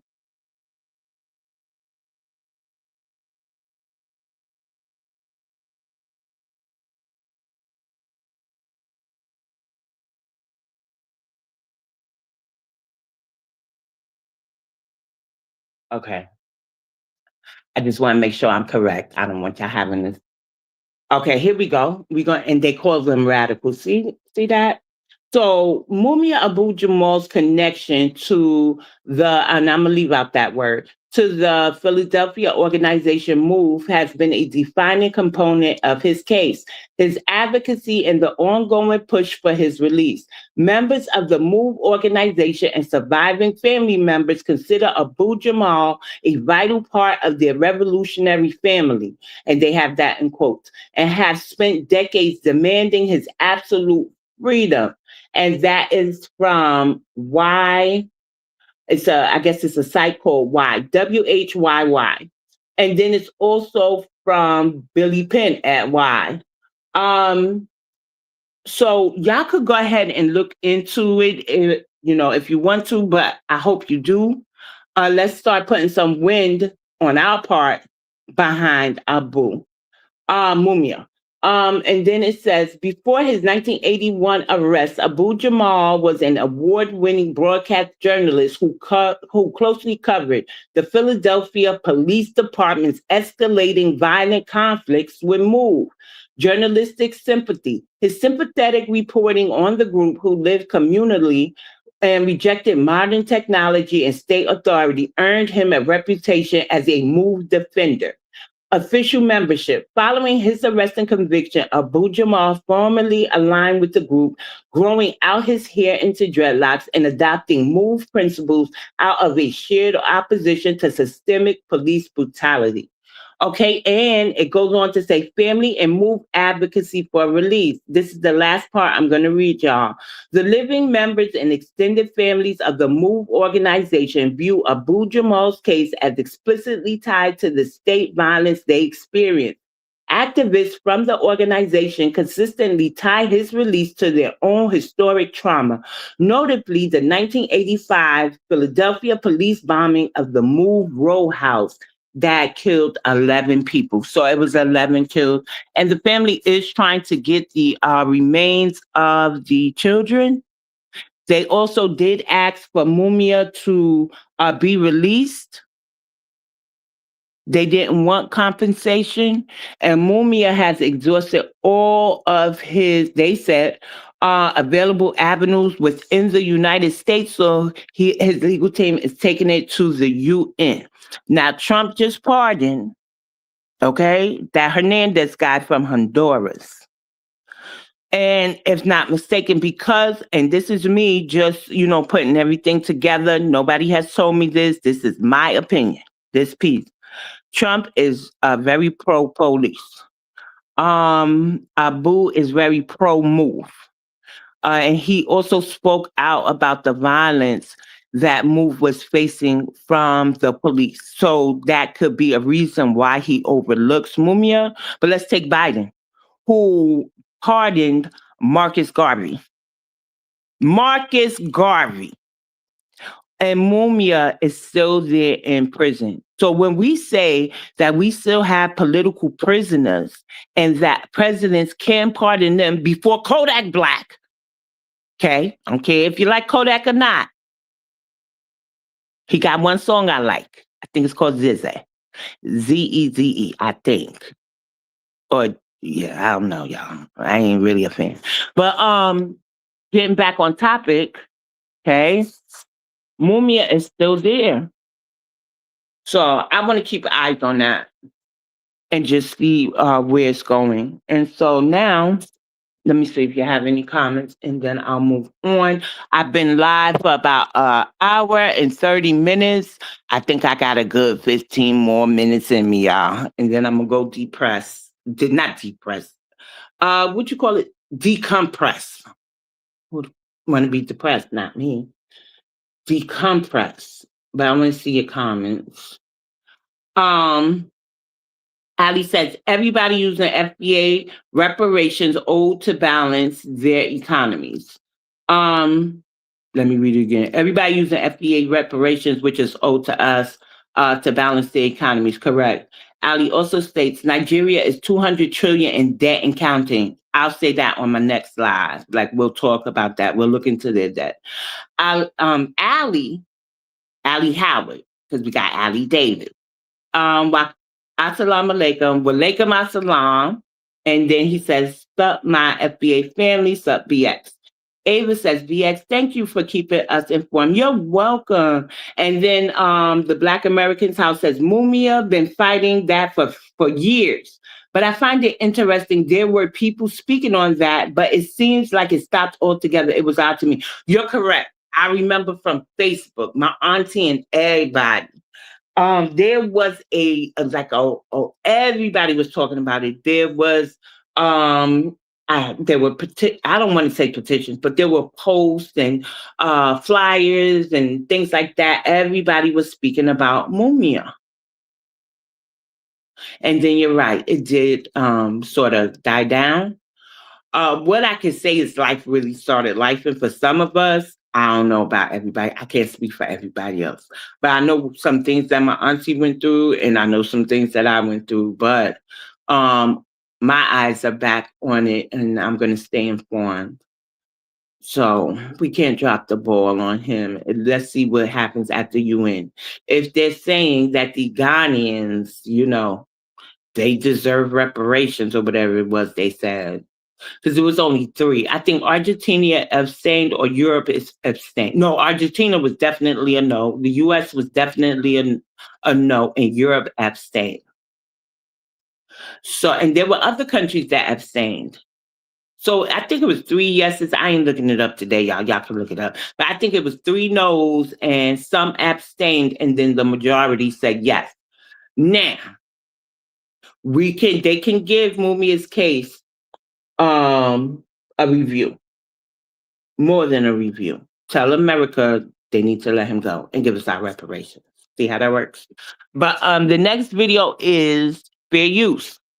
I found this interesting, not in a good way either, but he is sort of getting on people who migrate here to the States and ask for $1. Fair use. Let me tell you something. What irritates me is the people them who leave their country, not just Jamaica, also from Africa, from different parts. Because I met a guy this morning that's bringing my attention. He's from Nigeria. Stood right there and asked me for $3. I said, how old are you? He said he's 27. And I thought to myself, these people, this man looks so fit, could be doing construction, could be doing anything. And these are the people that leave their country and come here in America. Their families like missing them, can't see them in a while, wondering what the hell is going on with them, why they haven't seen them. Whole time they here don't want a job. Some of them don't want anything. You have to bless the people who actually come to America and decided to do something good with their life. Bless those people. When someone send you back home money, bless them, because there's a lot of people here in America that come from different countries and they don't plan to do nothing with their life. Absolutely nothing but walk, beg, sponge on other people to give them. They don't have it in intention. Why did they waste that plane ticket? Get on that plane, come to America, a land of opportunity. Did I say it was hard? Yes. Did I say it was easy? No. But what you can do is try. Don't sit there and wait for handy out. This is why a lot of family members drive out family member out of their house, because they sit there and they don't do anything with their life. People don't see you doing anything. And I'm not saying it's a good thing, because there are some people that need help, that, you know, but if they're not doing anything with yourself, tough love is the best love. Tough love. That's all I have to say about some of these people who leave to America. People think they're doing good, and they say, oh, I haven't heard from them in a while, and wonder what's going on with them. They're over here turning stone. People from all over. And I'm not just talking about only the Caribbean people. I'm talking about every walks of life that people come to. And this is why sometimes the American people look down upon the people and treat us bad. I just had to make this video. Now, see, okay, I don't mind her getting on her people. Get on them. However, America is not the land of opportunity. This is where y'all come, and it sounds like she may be Jamaican. I showed a video of a Jamaican elder who said that Jamaican culture is pirate culture, because they used to pirate our music and things like that to the island, right? So this isn't the land of opportunities from them. This is where they come and show the true nature of themselves. They're pirates and snakes and all type of shit. Why? I just showed you what the Latinos are getting. I showed y'all about the Caribbean Basin Security Initiative, and this year they already received $81 million to $88 million to combat the firearms problems in the Caribbean, which also includes the Latin-speaking Caribbeans, okay? This fiscal year, they're demanding $92 million, and I can't get them or anybody else so far. I don't know if anybody else is working on this. We have historical freedmen towns, historically Black towns, cities, and areas that need their water infrastructure repaired. You see how long it took them to repair Flint, and Flint is repaired. And Flint could come and speak. And please be from Flint. If you're going to say yes or no, please be from Flint, because this is what the resource I pulled up is saying, that Flint's water infrastructure or water pipes are fixed. But we have other towns in Alabama and North Carolina. So this is where you come to pillage the Black American community. And we're tired of that. I don't want them asking for $1 either. I don't. I don't. At all. But I'm going to get into this here, fair use. All the time, but a lot of people don't get it. As someone who was born and raised outside of the U.S., we had never identified ourselves as a color. It was always as a nationality. This is where we come from. This is who we are. I was always a Haitian. I was never a Black. I was always a Haitian. A Jamaican was always a Jamaican. They were never a Black Jamaican, you know? So 2014, when I moved to America to go to school, this is when I fill out a form and it says race. I didn't even know the word race had two different meanings until then. So I said race. It says Black, white, Hispanic, Latino, Asian. And I told the lady, I said, I'm from Haiti. I'm Haitian. She said, no, you Black.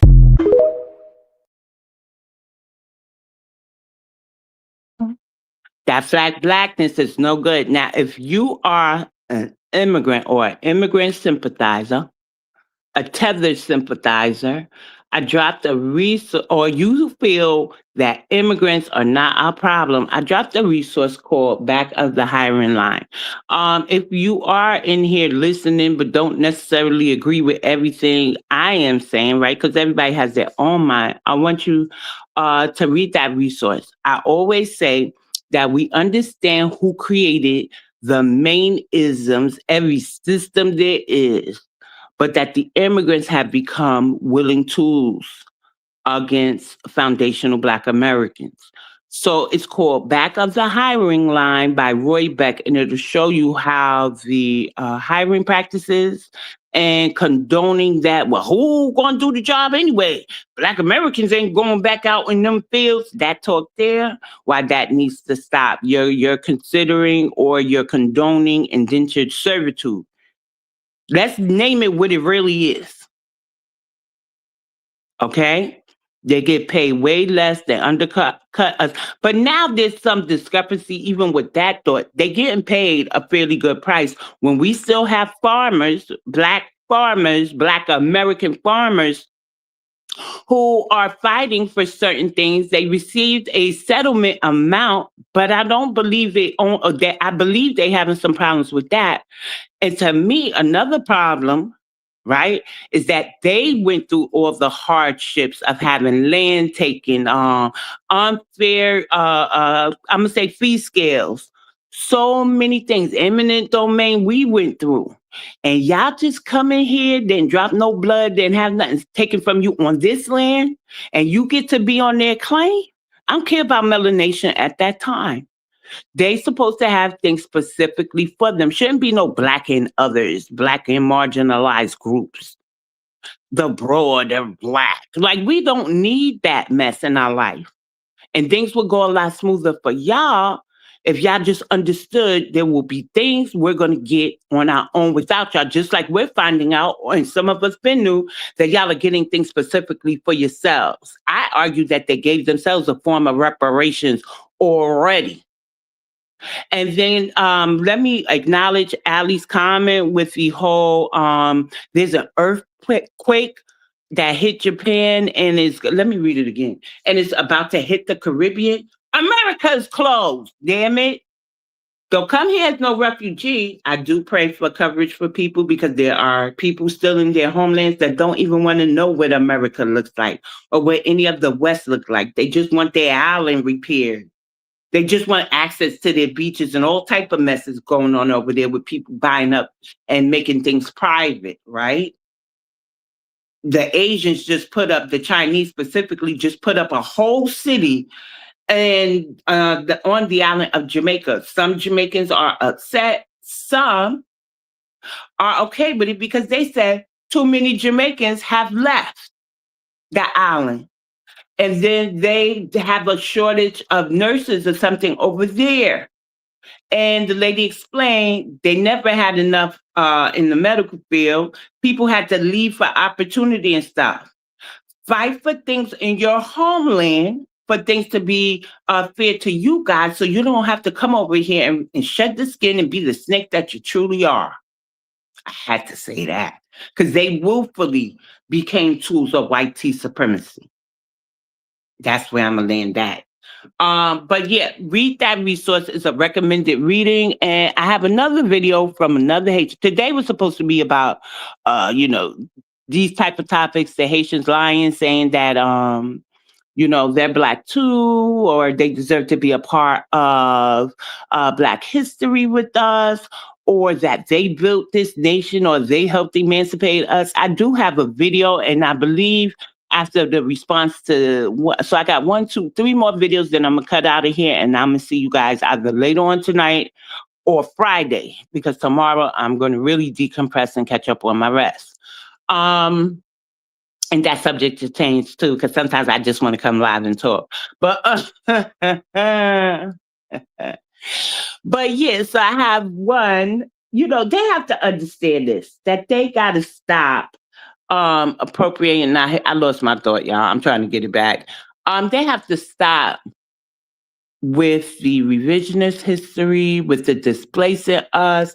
These are things that they willingly do, right?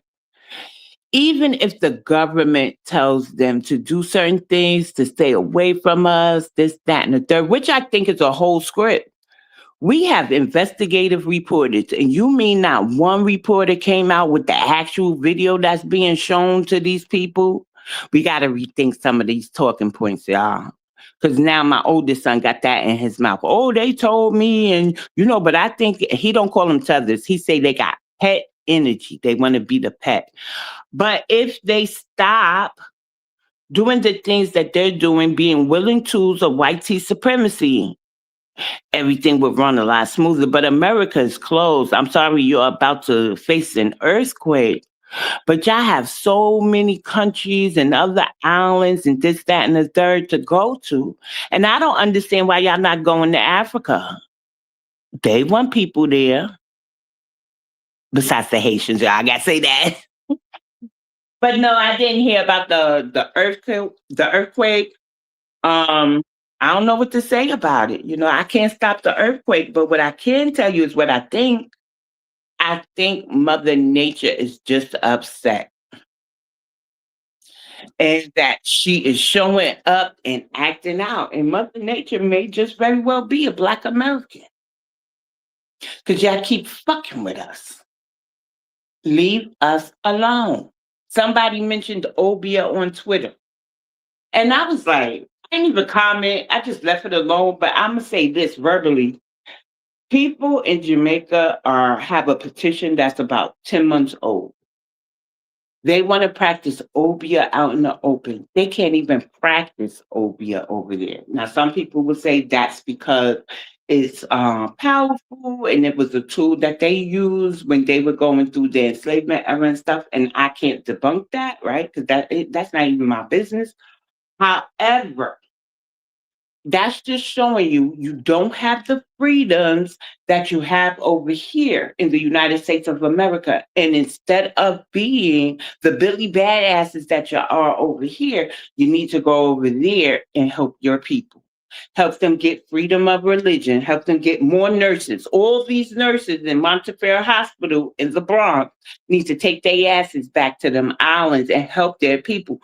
The lady was saying she has to take her elderly parents somewhere else for proper care. And it's not that anything is specifically necessarily wrong with them, but they're aging. And aging elderly people do need preventive healthcare services. And I'm not a healthcare worker, but am I correct? My son, my father's grandson, calls him all the time, gets on my father's nerves about him eating more fruit and taking more herbs. My father is 80 and he don't want to live without my father. So he tries to tell him ways that the herbs can help him as he's aging and how more fruits can help him because my father has a sweet tooth. Now, don't you want to go over there and help your elderly people? It's amazing how can I say it? The lack of regard that they have for others besides themselves. Selfish is a good word. And I'm going to get into the last of these videos, fair use. I am not a Black American. I am a Black Haitian American. And trust me, all Black Haitian Americans claim to be Haitian Americans or just Haitian. We never claim to be Black American, and we're not doing that now. So please miss us with whoever is confusing. Any Haitian person you meet, ask them, like, yo, where you from? What are you? They'll be like, Haitian. Like, what's your name? Pierre, Jean, France, something Haitian. You're gonna know off bat. We Haitian. We never strayed from that. We love repping that. We're very prideful of that. So I don't know why anyone would think that we're trying to become anything but Haitians.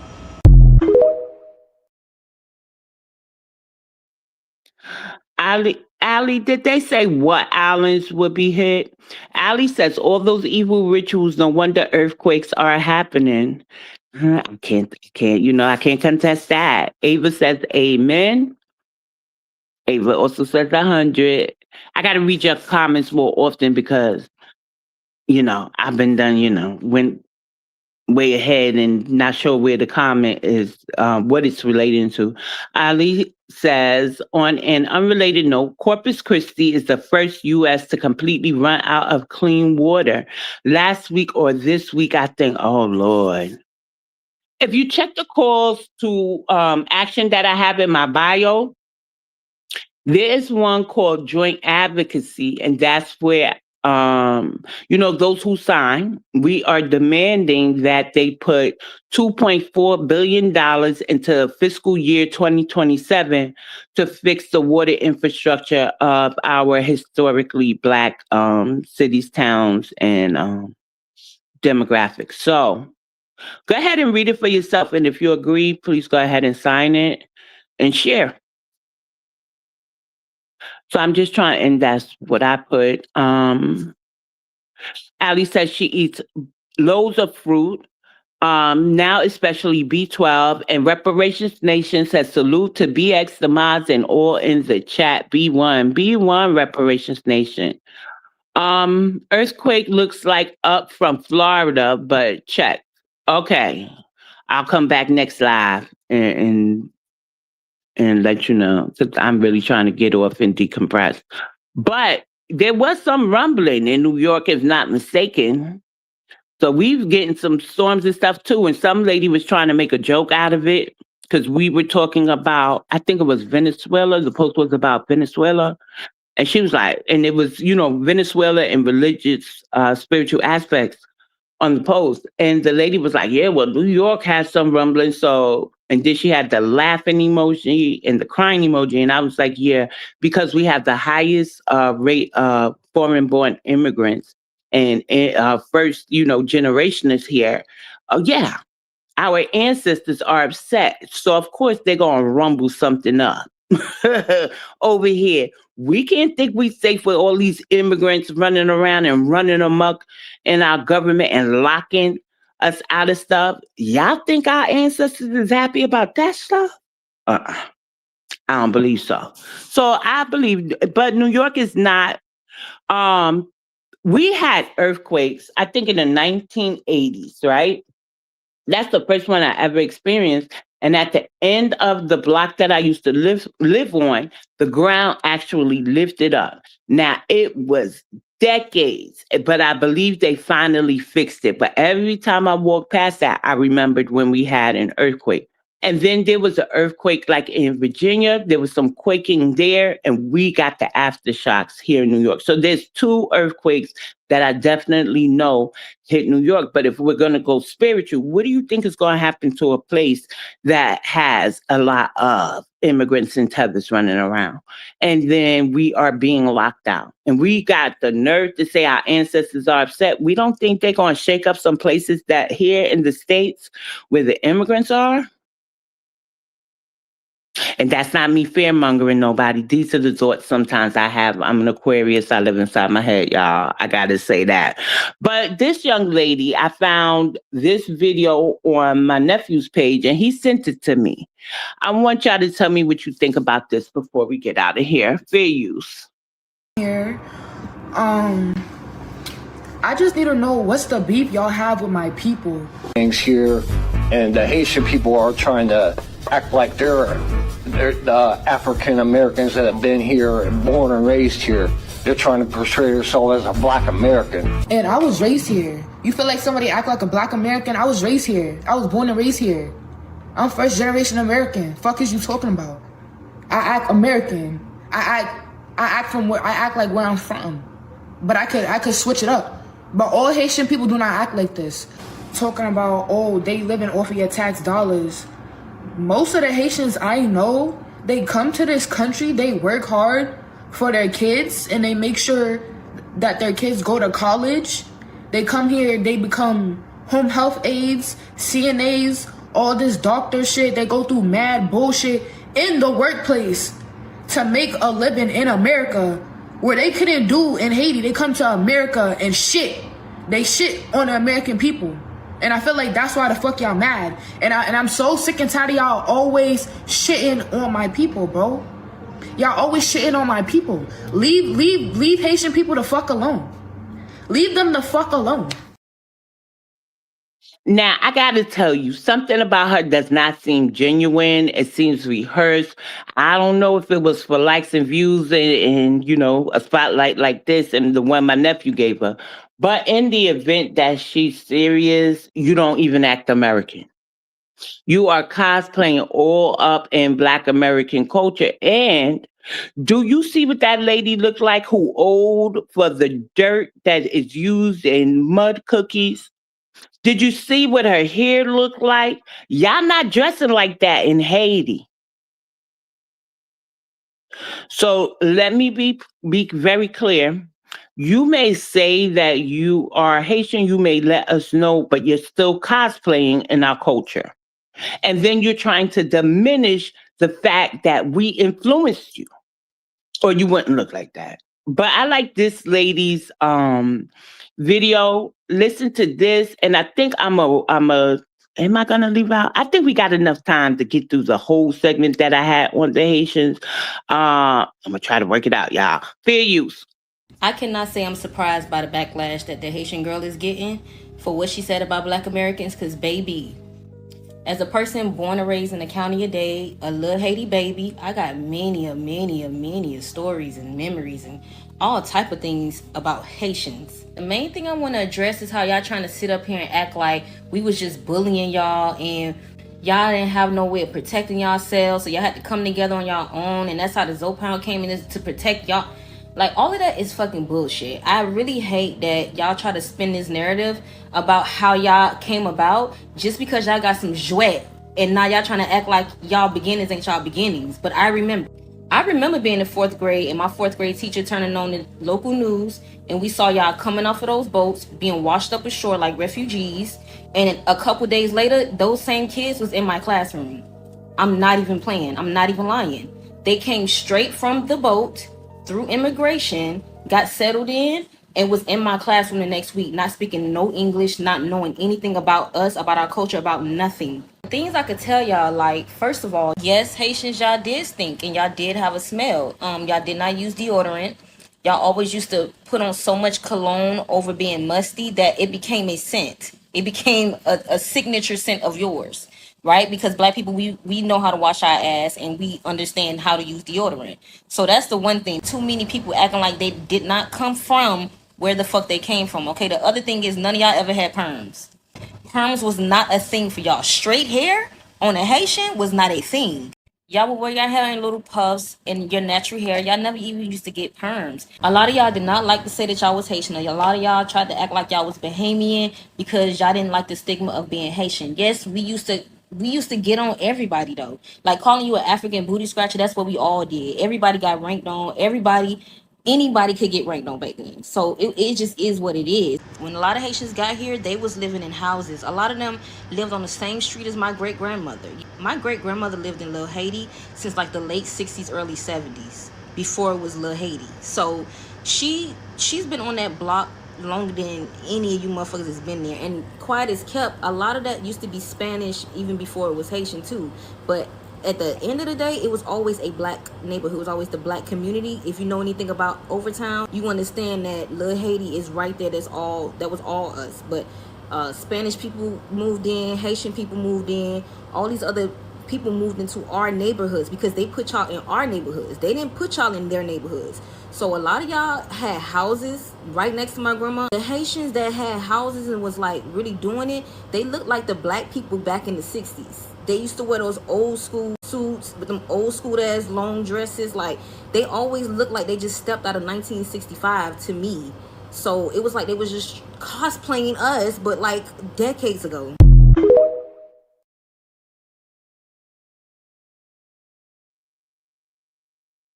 Ali says, stay safe, my FBA family. I guess he's gonna cut out. Meaning leave y'all. That's how my father talks. I'm gonna cut out now. Ali Davis says she's the sister who said dirty Black Americans. Wait, for real? No, she ain't. You mean she's like the sister? Ava says, y'all ish on each other. Ali says, look up Port Royal in Jamaica. BX, it turned into Sodom and Gomorrah. Uh-oh. Ruby said, dang. And I dropped a recommended reading from Here to Equality that is more specifically for us. It is on Audible or audiobooks. and it's just stating who's eligible for reparations, things of that nature. It is by Dr. William Sandy A. Darity. He did testify or give testimony at the New York State reparations hearings, him and his wife. And Coach TP recommended that to me, so I'm just pushing the resource further, to y'all. Ava and Ruby are laughing, and Ava says they still smell funky. And again, Ali says, stay safe, my SBA family. And so this is from Tethers of TikTok, fair use. Without further ado, Tethers in the Hood, presented by Tethers of TikTok. Or the Zoes as they're known, is the original Haitian immigrant street gang. They formed in the 1980s in the Miami Haitian neighborhoods like Overtown, Little Haiti, and Allapattah. You might hear Zoe pounding a lot of raps. Yeah. That's like a gang who started in jail. Came to Miami, you had to check in with the Zoe pound. If not, it was smoke. In fact, today, famous rappers like Future, when they come to Miami and they need bodyguards, they'll tap the Zoes for their own personal security. So if you were a rapper and you came to Miami, and obviously they were going to protect you for a fee, right? Yeah, of course. Why are Tethers making foundational Black Americans check in on their own soil? They are fucking refugees. Zoes were not just drug dealers. They were tough guys, just like the Jamaicans. They had posses. That began yesterday were 34 members of the Miami-based Shower Posse, so named because they rained bullets on their enemies. These people are absolutely the most vicious organized crime group in the United States today. We're getting some innocent people getting killed as a result of the existence of these organizations. Federal, state, and local agencies in 21 cities around the nation are serving 435 warrants. The violations include murder, drug trafficking, and illegal weapons. 91 warrants in South Florida include 70 in Broward and fewer than 10 in Dade, while the Immigration Service is searching for 20 illegals imported from the slums of Jamaica where the violent posses originated. Authorities say the posses are so evasive, a multi-agency task force called Rum Punch 2 had to be formed. To go out and arrest large numbers of people who have been escaping because of the lack of resources and manpower. But more than half of those scheduled to be arrested are still at large. Among those, the head of the Shower Posse, Vivian Blake. If convicted, Blake faces 390 years in prison and a $15.5 million fine for his role in the Shower Posse. These Tethers came to America, and unalived foundational Black Americans, flooded the streets with illicit substances, and also worked with law enforcement to lock our people up. To be involved in kidnapping, in robberies, assaults, domestic and international gun trafficking, money laundering, and fraud. Posse members in 21 U.S. cities were arrested. The roundups are continuing, and when it's over, authorities hope to have some 400 people in custody. Law enforcement officials say the posses are responsible for 1,400 drug-related homicides in recent years and control 40% of the crack cocaine market in the country. Most of the posse members come from the violence-torn slums of Jamaica and have slipped illegally into the U.S. to take advantage of the booming drug trade. Officials said today's arrest showed a disturbing new phenomenon. Posses working not only together, but also with members of two notorious Los Angeles street gangs. Some members do move from one gang to another, and an even more disturbing thing is that in one of the arrests today, we found individuals from the Crips and the Bloods. We different back home in Belize. We totally different. Like, we wake up in the morning, the first thing the men gonna do in Belize in the morning is go fishing.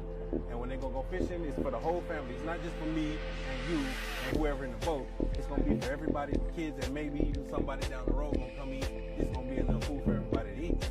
If I got a problem with a real Marlon from Belize and we getting into it and our names come up, we can call each other on the phone and say, let's go meet somewhere, and we gonna go meet and we gonna sit down and talk and iron out whatever our problems is, or if we gonna go there, we gonna let each other know that we gonna go there, but we still gonna walk away and give a shake hand and respect for that time being and gonna go our separate way. But these dudes don't have that type of mentality. Their gangsterism is not right mentally. They haven't really been in the slums and poverty and know what is barefoot, no shoes on our feet, no electricity. You got to run to the vat to get water or go to the well and bail water to come back and take a bath and warm that up and wait till it cool down just to bathe. They don't know nothing about that. Basic mama got Section 8 and low income and we pay $40 rent, so we don't care. We could smoke weed and drive around and shoot guns and deal drugs all day because mama always going to pay for the bills, and niggas is 35 years old and still living home with moms. that's disgusting to me. We don't have no police governing us back home. He's not gonna have no white dude over your hip every time you look around. Oh, put your hands up against the wall, or none of that. We gonna govern ourselves. You know, I see niggas, I'm banging on everything. Only people I'm not banging on is white boys and Mexicans. You feel me? They not my people. We appreciate it. You know? Thank you very much. It's regular that a nigga I'ma bang on everything black that I see. Imagine building a country, helping others escape abject poverty, for them to come over and create criminal enterprises and only see you as an enemy. It's time to take our communities back, and it's time for these lazy men to go home and build their country.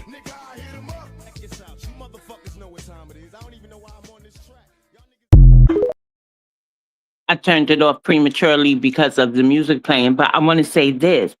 If any of these immigrants who have to leave, who are about to be deported, and they don't want to self-deport, they want to fight and protest and march to stay here or extend, what they're trying to do now is to have the TPS extended, but the highest court in the land has ruled no extensions, at least for the Haitians and Syrians, right?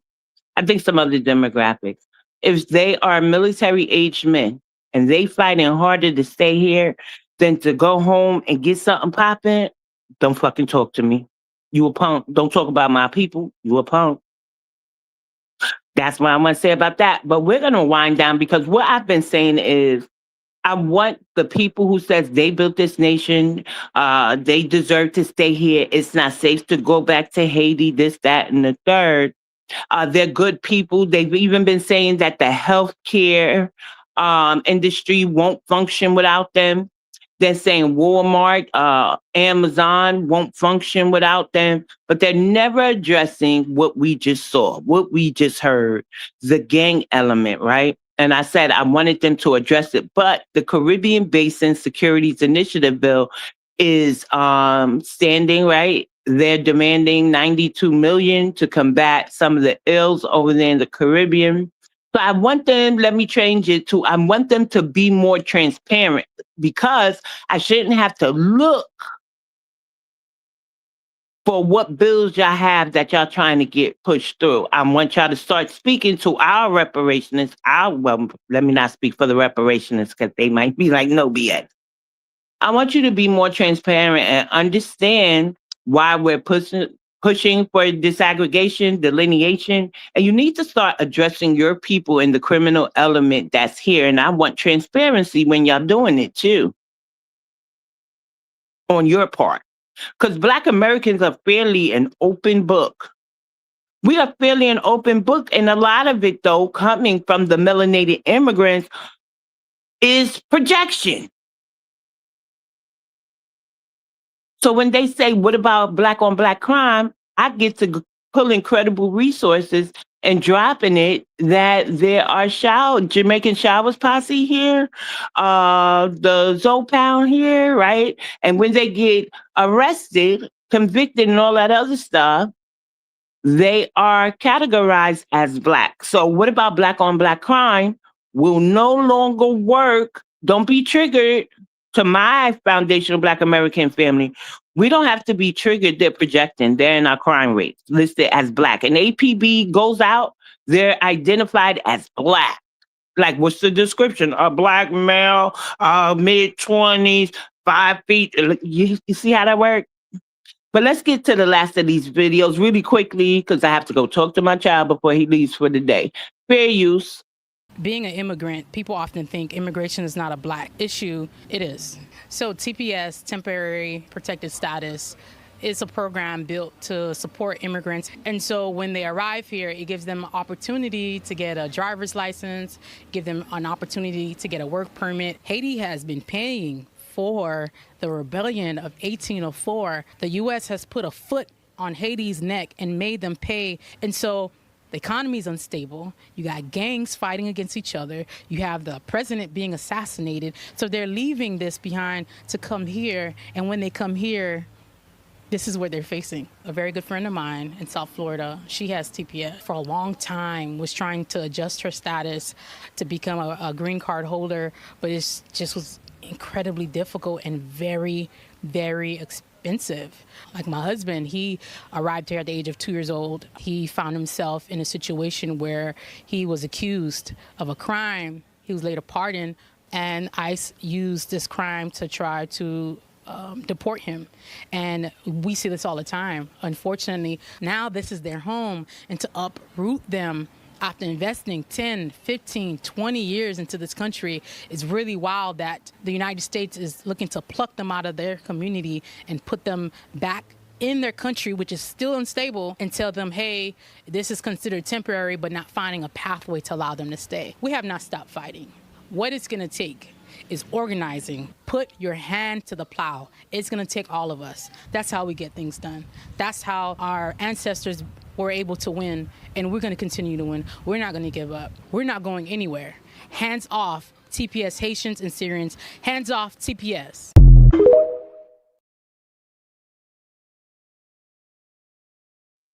She says, hands off TPS. I say, end it all. There's other programs. Haitian math is temporary means permanent, and I'm sick of that shit. Oh, they came here, they built communities, they're an integral part, they built the country, they helped to emancipate y'all. Y'all are Haitian. Y'all ain't do all the shit. Y'all got 1804, but look at what you did to Dessalines. Who offered to, how did France come up with reparations? They didn't want to fight again. They always skip between 1804 and I believe it's 1912 or 1915 when America went in there. But they never talk about the Germans. They never talk about the fact that they say they helped the Dominicans emancipate themselves from Spain, but they never talk about how they then in turn became the ones who tried to enslave the Dominicans, right? Resources will say they tried to force them into labor or forced labor. That's slavery if you got to force somebody to labor for you. So I'm tired of hearing all the things that they supposedly or allegedly did. I want them to start addressing the crime rate and to be more transparent about it. The fact that their criminals are in our stats and we're still at risk of being harmed by their criminals because those gangs over there get their weapons smuggled to them by the Haitian Americans, by the Jamaican Americans. I'm pretty sure some other islands are mixed up in there for the most part. Jamaicans, Haitians, and Trinidadians truly give the smaller islands a bad name, the ones who just want to come for the opportunity, and some argue they shouldn't even come here no more.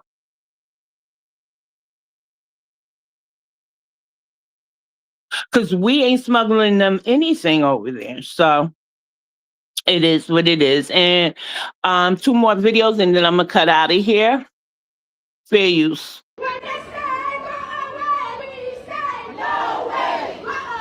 No way! No way! Hi, this is Marie Pereira, Island TV legal analyst. I'm here at the Little Haiti Cultural Center where hundreds and hundreds of Haitians and non-Haitians are gathering together to see what can be done to stop the termination of TPS.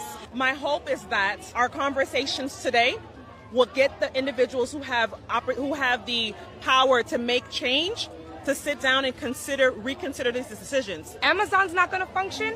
Walmart's not going to function. Publix is not going to function without Haitians.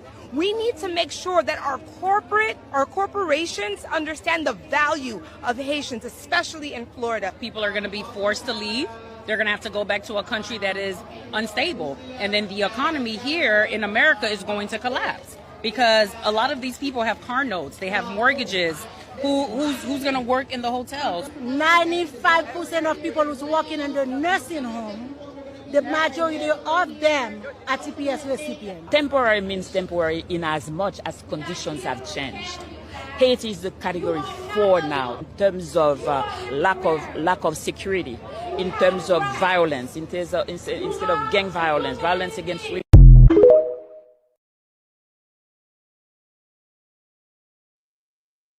She don't want to go back because of the gang violence, but her people are over here with gang violence. It's not adding up to me. She feels safer here because she don't have to eat dirt cookies. Right? So your comments say that part BX, 100 BX. Ruby says their parents set them up for failure by not having a legal permanent status. And guess what? The last time I was really on a panel, there was a Haitian who came up. We had to kind of debunk some of the stuff she was saying. And I found out there is the Cuban Haitian entry.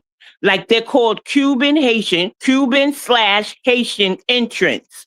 And when you're on TPS, you can very well get another program that will kind of make you more secure than the TPS. That dual citizenship program type thing you're into. What is it? What do you want?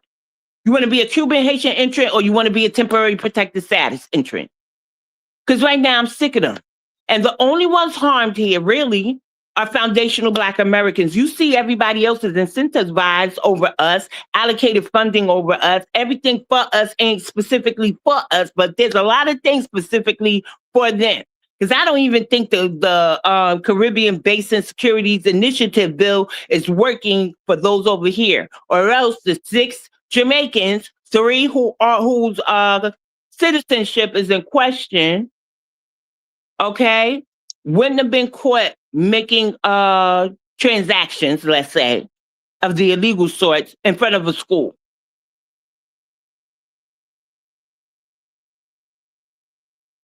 Okay? And y'all are gearing up for all types of parades and Independence Days and things like that. Let me tell you this about the West Indian Day Parade. I don't watch it to see how nice it was. I watch it to see if anybody I know may have been harmed, because there's violence there every year. Y'all go ahead and check that out on your own too. I'm hoping this is the right resource kind of to debunk the whole this won't function, that won't function. If not, I'm going to just go on and cut out. But I appreciate y'all spending over 2 hours with me. Like, share, subscribe. Thank you for the likes so far. Check the bio for all of my calls to actions, y'all. Read them, review them, and sign and share if you agree with them. Check out my other ventures, such as my merch line, my books, my urban fiction books, my Sun Sci-Fi book, and ways to monetarily support the platform. I am an independent journalist, an independent author. And so, yes, check out my work. I appreciate y'all. Fair use. You know, these things contradict themselves. I guess it's, I think they're programmed by immigrant Democrats. So after hearing that last thing where it said the Haitian Revolution, it's, that shit there. Citing credible sources explain why the Haitian Revolution did not influence U.S. chattel slavery. So it says, enslaved Black Americans did not rely on the Haitian Revolution, 1791 through 1804, for inspiration to fight for their liberty. A continuous autonomous tradition of armed resistance existed on U.S. soil long before 1791. Furthermore, the geopolitical outcome of the Haitian Revolution directly triggered the 1803 Louisiana Purchase, which unleashed the mass territorial expansion of chattel slavery into the Deep South. And the source is Age of Revolution. Number 1, domestic resistance predated Haiti by decades. Enslaved Black people in North America were actively organizing armed rebellions and establishing maroon communities throughout the 1600s and early 1700s, driven by their intrinsic desire for freedom rather than external influences. San Miguel de Guadalupe, the very first documented uprising of enslaved Africans in North America, occurred in present-day South Carolina, completely dismantling the Spanish attempt to settle the region. The New York Slave Revolt. Dozens of enslaved men set fire to an outbuilding in Manhattan and ambushed white enslavers, leading to widespread structural fear and harsher slave codes decades before the French or Haitian revolutions. The Stono Rebellion. The largest armed insurrection in the British mainland colonies took place along the Stono River in South Carolina, led by an enslaved man named Jimmy, often linked to military veterans from the Kingdom of Congo. Over 80 enslaved people marched toward freedom in Spanish Florida under banners reading Liberty. This uprising resulted in the passing of the restrictive South Carolina Negro Act of 1740, and that's from the Library of Congress. constant guerrilla resistance, and marronage. Throughout the 1700s, enslaved Black Americans established autonomous maroon communities in the Great Dismal Swamp, Virginia, and North Carolina, and along the southern frontier, waging low-intensity warfare against plantation society. 2. How the Haitian Revolution expanded U.S. slavery. While the Haitian victory defeated Napoleon Bonaparte's forces, its geopolitical byproduct inadvertently catalyzed the largest expansion of chattel slavery in North American history. And here it has like a timeline, I guess. Haitian Revolution victory, 1804, collapse of French Caribbean Empire, Napoleon sells Louisiana Territory, opening of the Deep South, domestic slave trade, forced migration. Key mechanisms of expansion. The Louisiana Purchase. After losing Saint-Domingue, France's most lucrative sugar colony, Napoleon abandoned his ambitions for a Western empire and sold the vast Louisiana territory to the U.S. for $15 million. And that's HaitiDecoded.com. Opening of the Cotton Kingdom. This land deal opened up Alabama, Mississippi, Louisiana, and Texas, coupled with the invention of the cotton gin. This newly acquired territory created an insatiable demand for enslaved labor. The domestic slave trade, the Second Middle Passage. To fuel the new Deep South, to fuel the new plantations in the Deep South, over 1 million Black Americans were forcibly separated from their families and forced marched or shipped from the upper South, Virginia, Maryland, North Carolina, down to the Deep South. I don't like that word shipped when it comes to the ancestors. I usually use transported. And the historical sources, Wood Peter H., Black majority Negroes in colonial South Carolina from 1670 through the Stono Rebellion.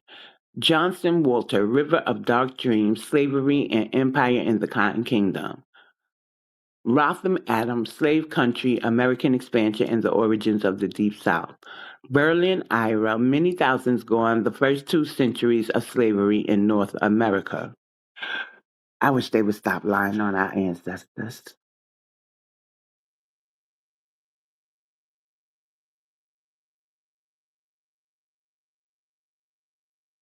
Okay, all right. And I'm going to cut out of here, but I got one more really 40-second clip to show you. So everybody's fighting to stay here, but look at what these two say. Fair use. I think what hurt the most is because if someone rejects you, okay, fine, let me go back home. But I cannot go back home, you know? That's what hurts, because you know that, okay, it's not that it's the dream. I'm not living the dream here. So it's us immigrants trying to survive. And whenever you're trying to survive, for me, it's not a dream. So it's not a dream. America for us, it's not a dream. It's just like most like a jungle. I'm sorry, but we're trying to survive every single day. So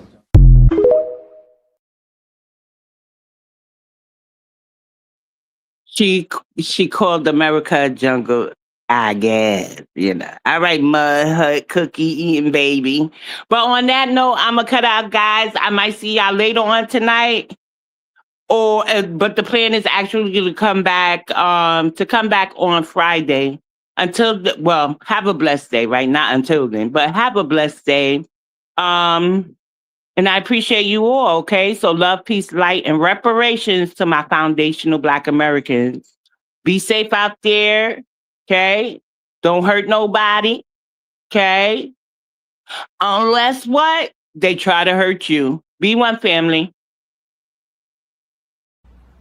When a people are taught to forget their past, someone else gets to decide their future. Memory is a form of resistance. There comes a moment when knowing the truth isn't enough.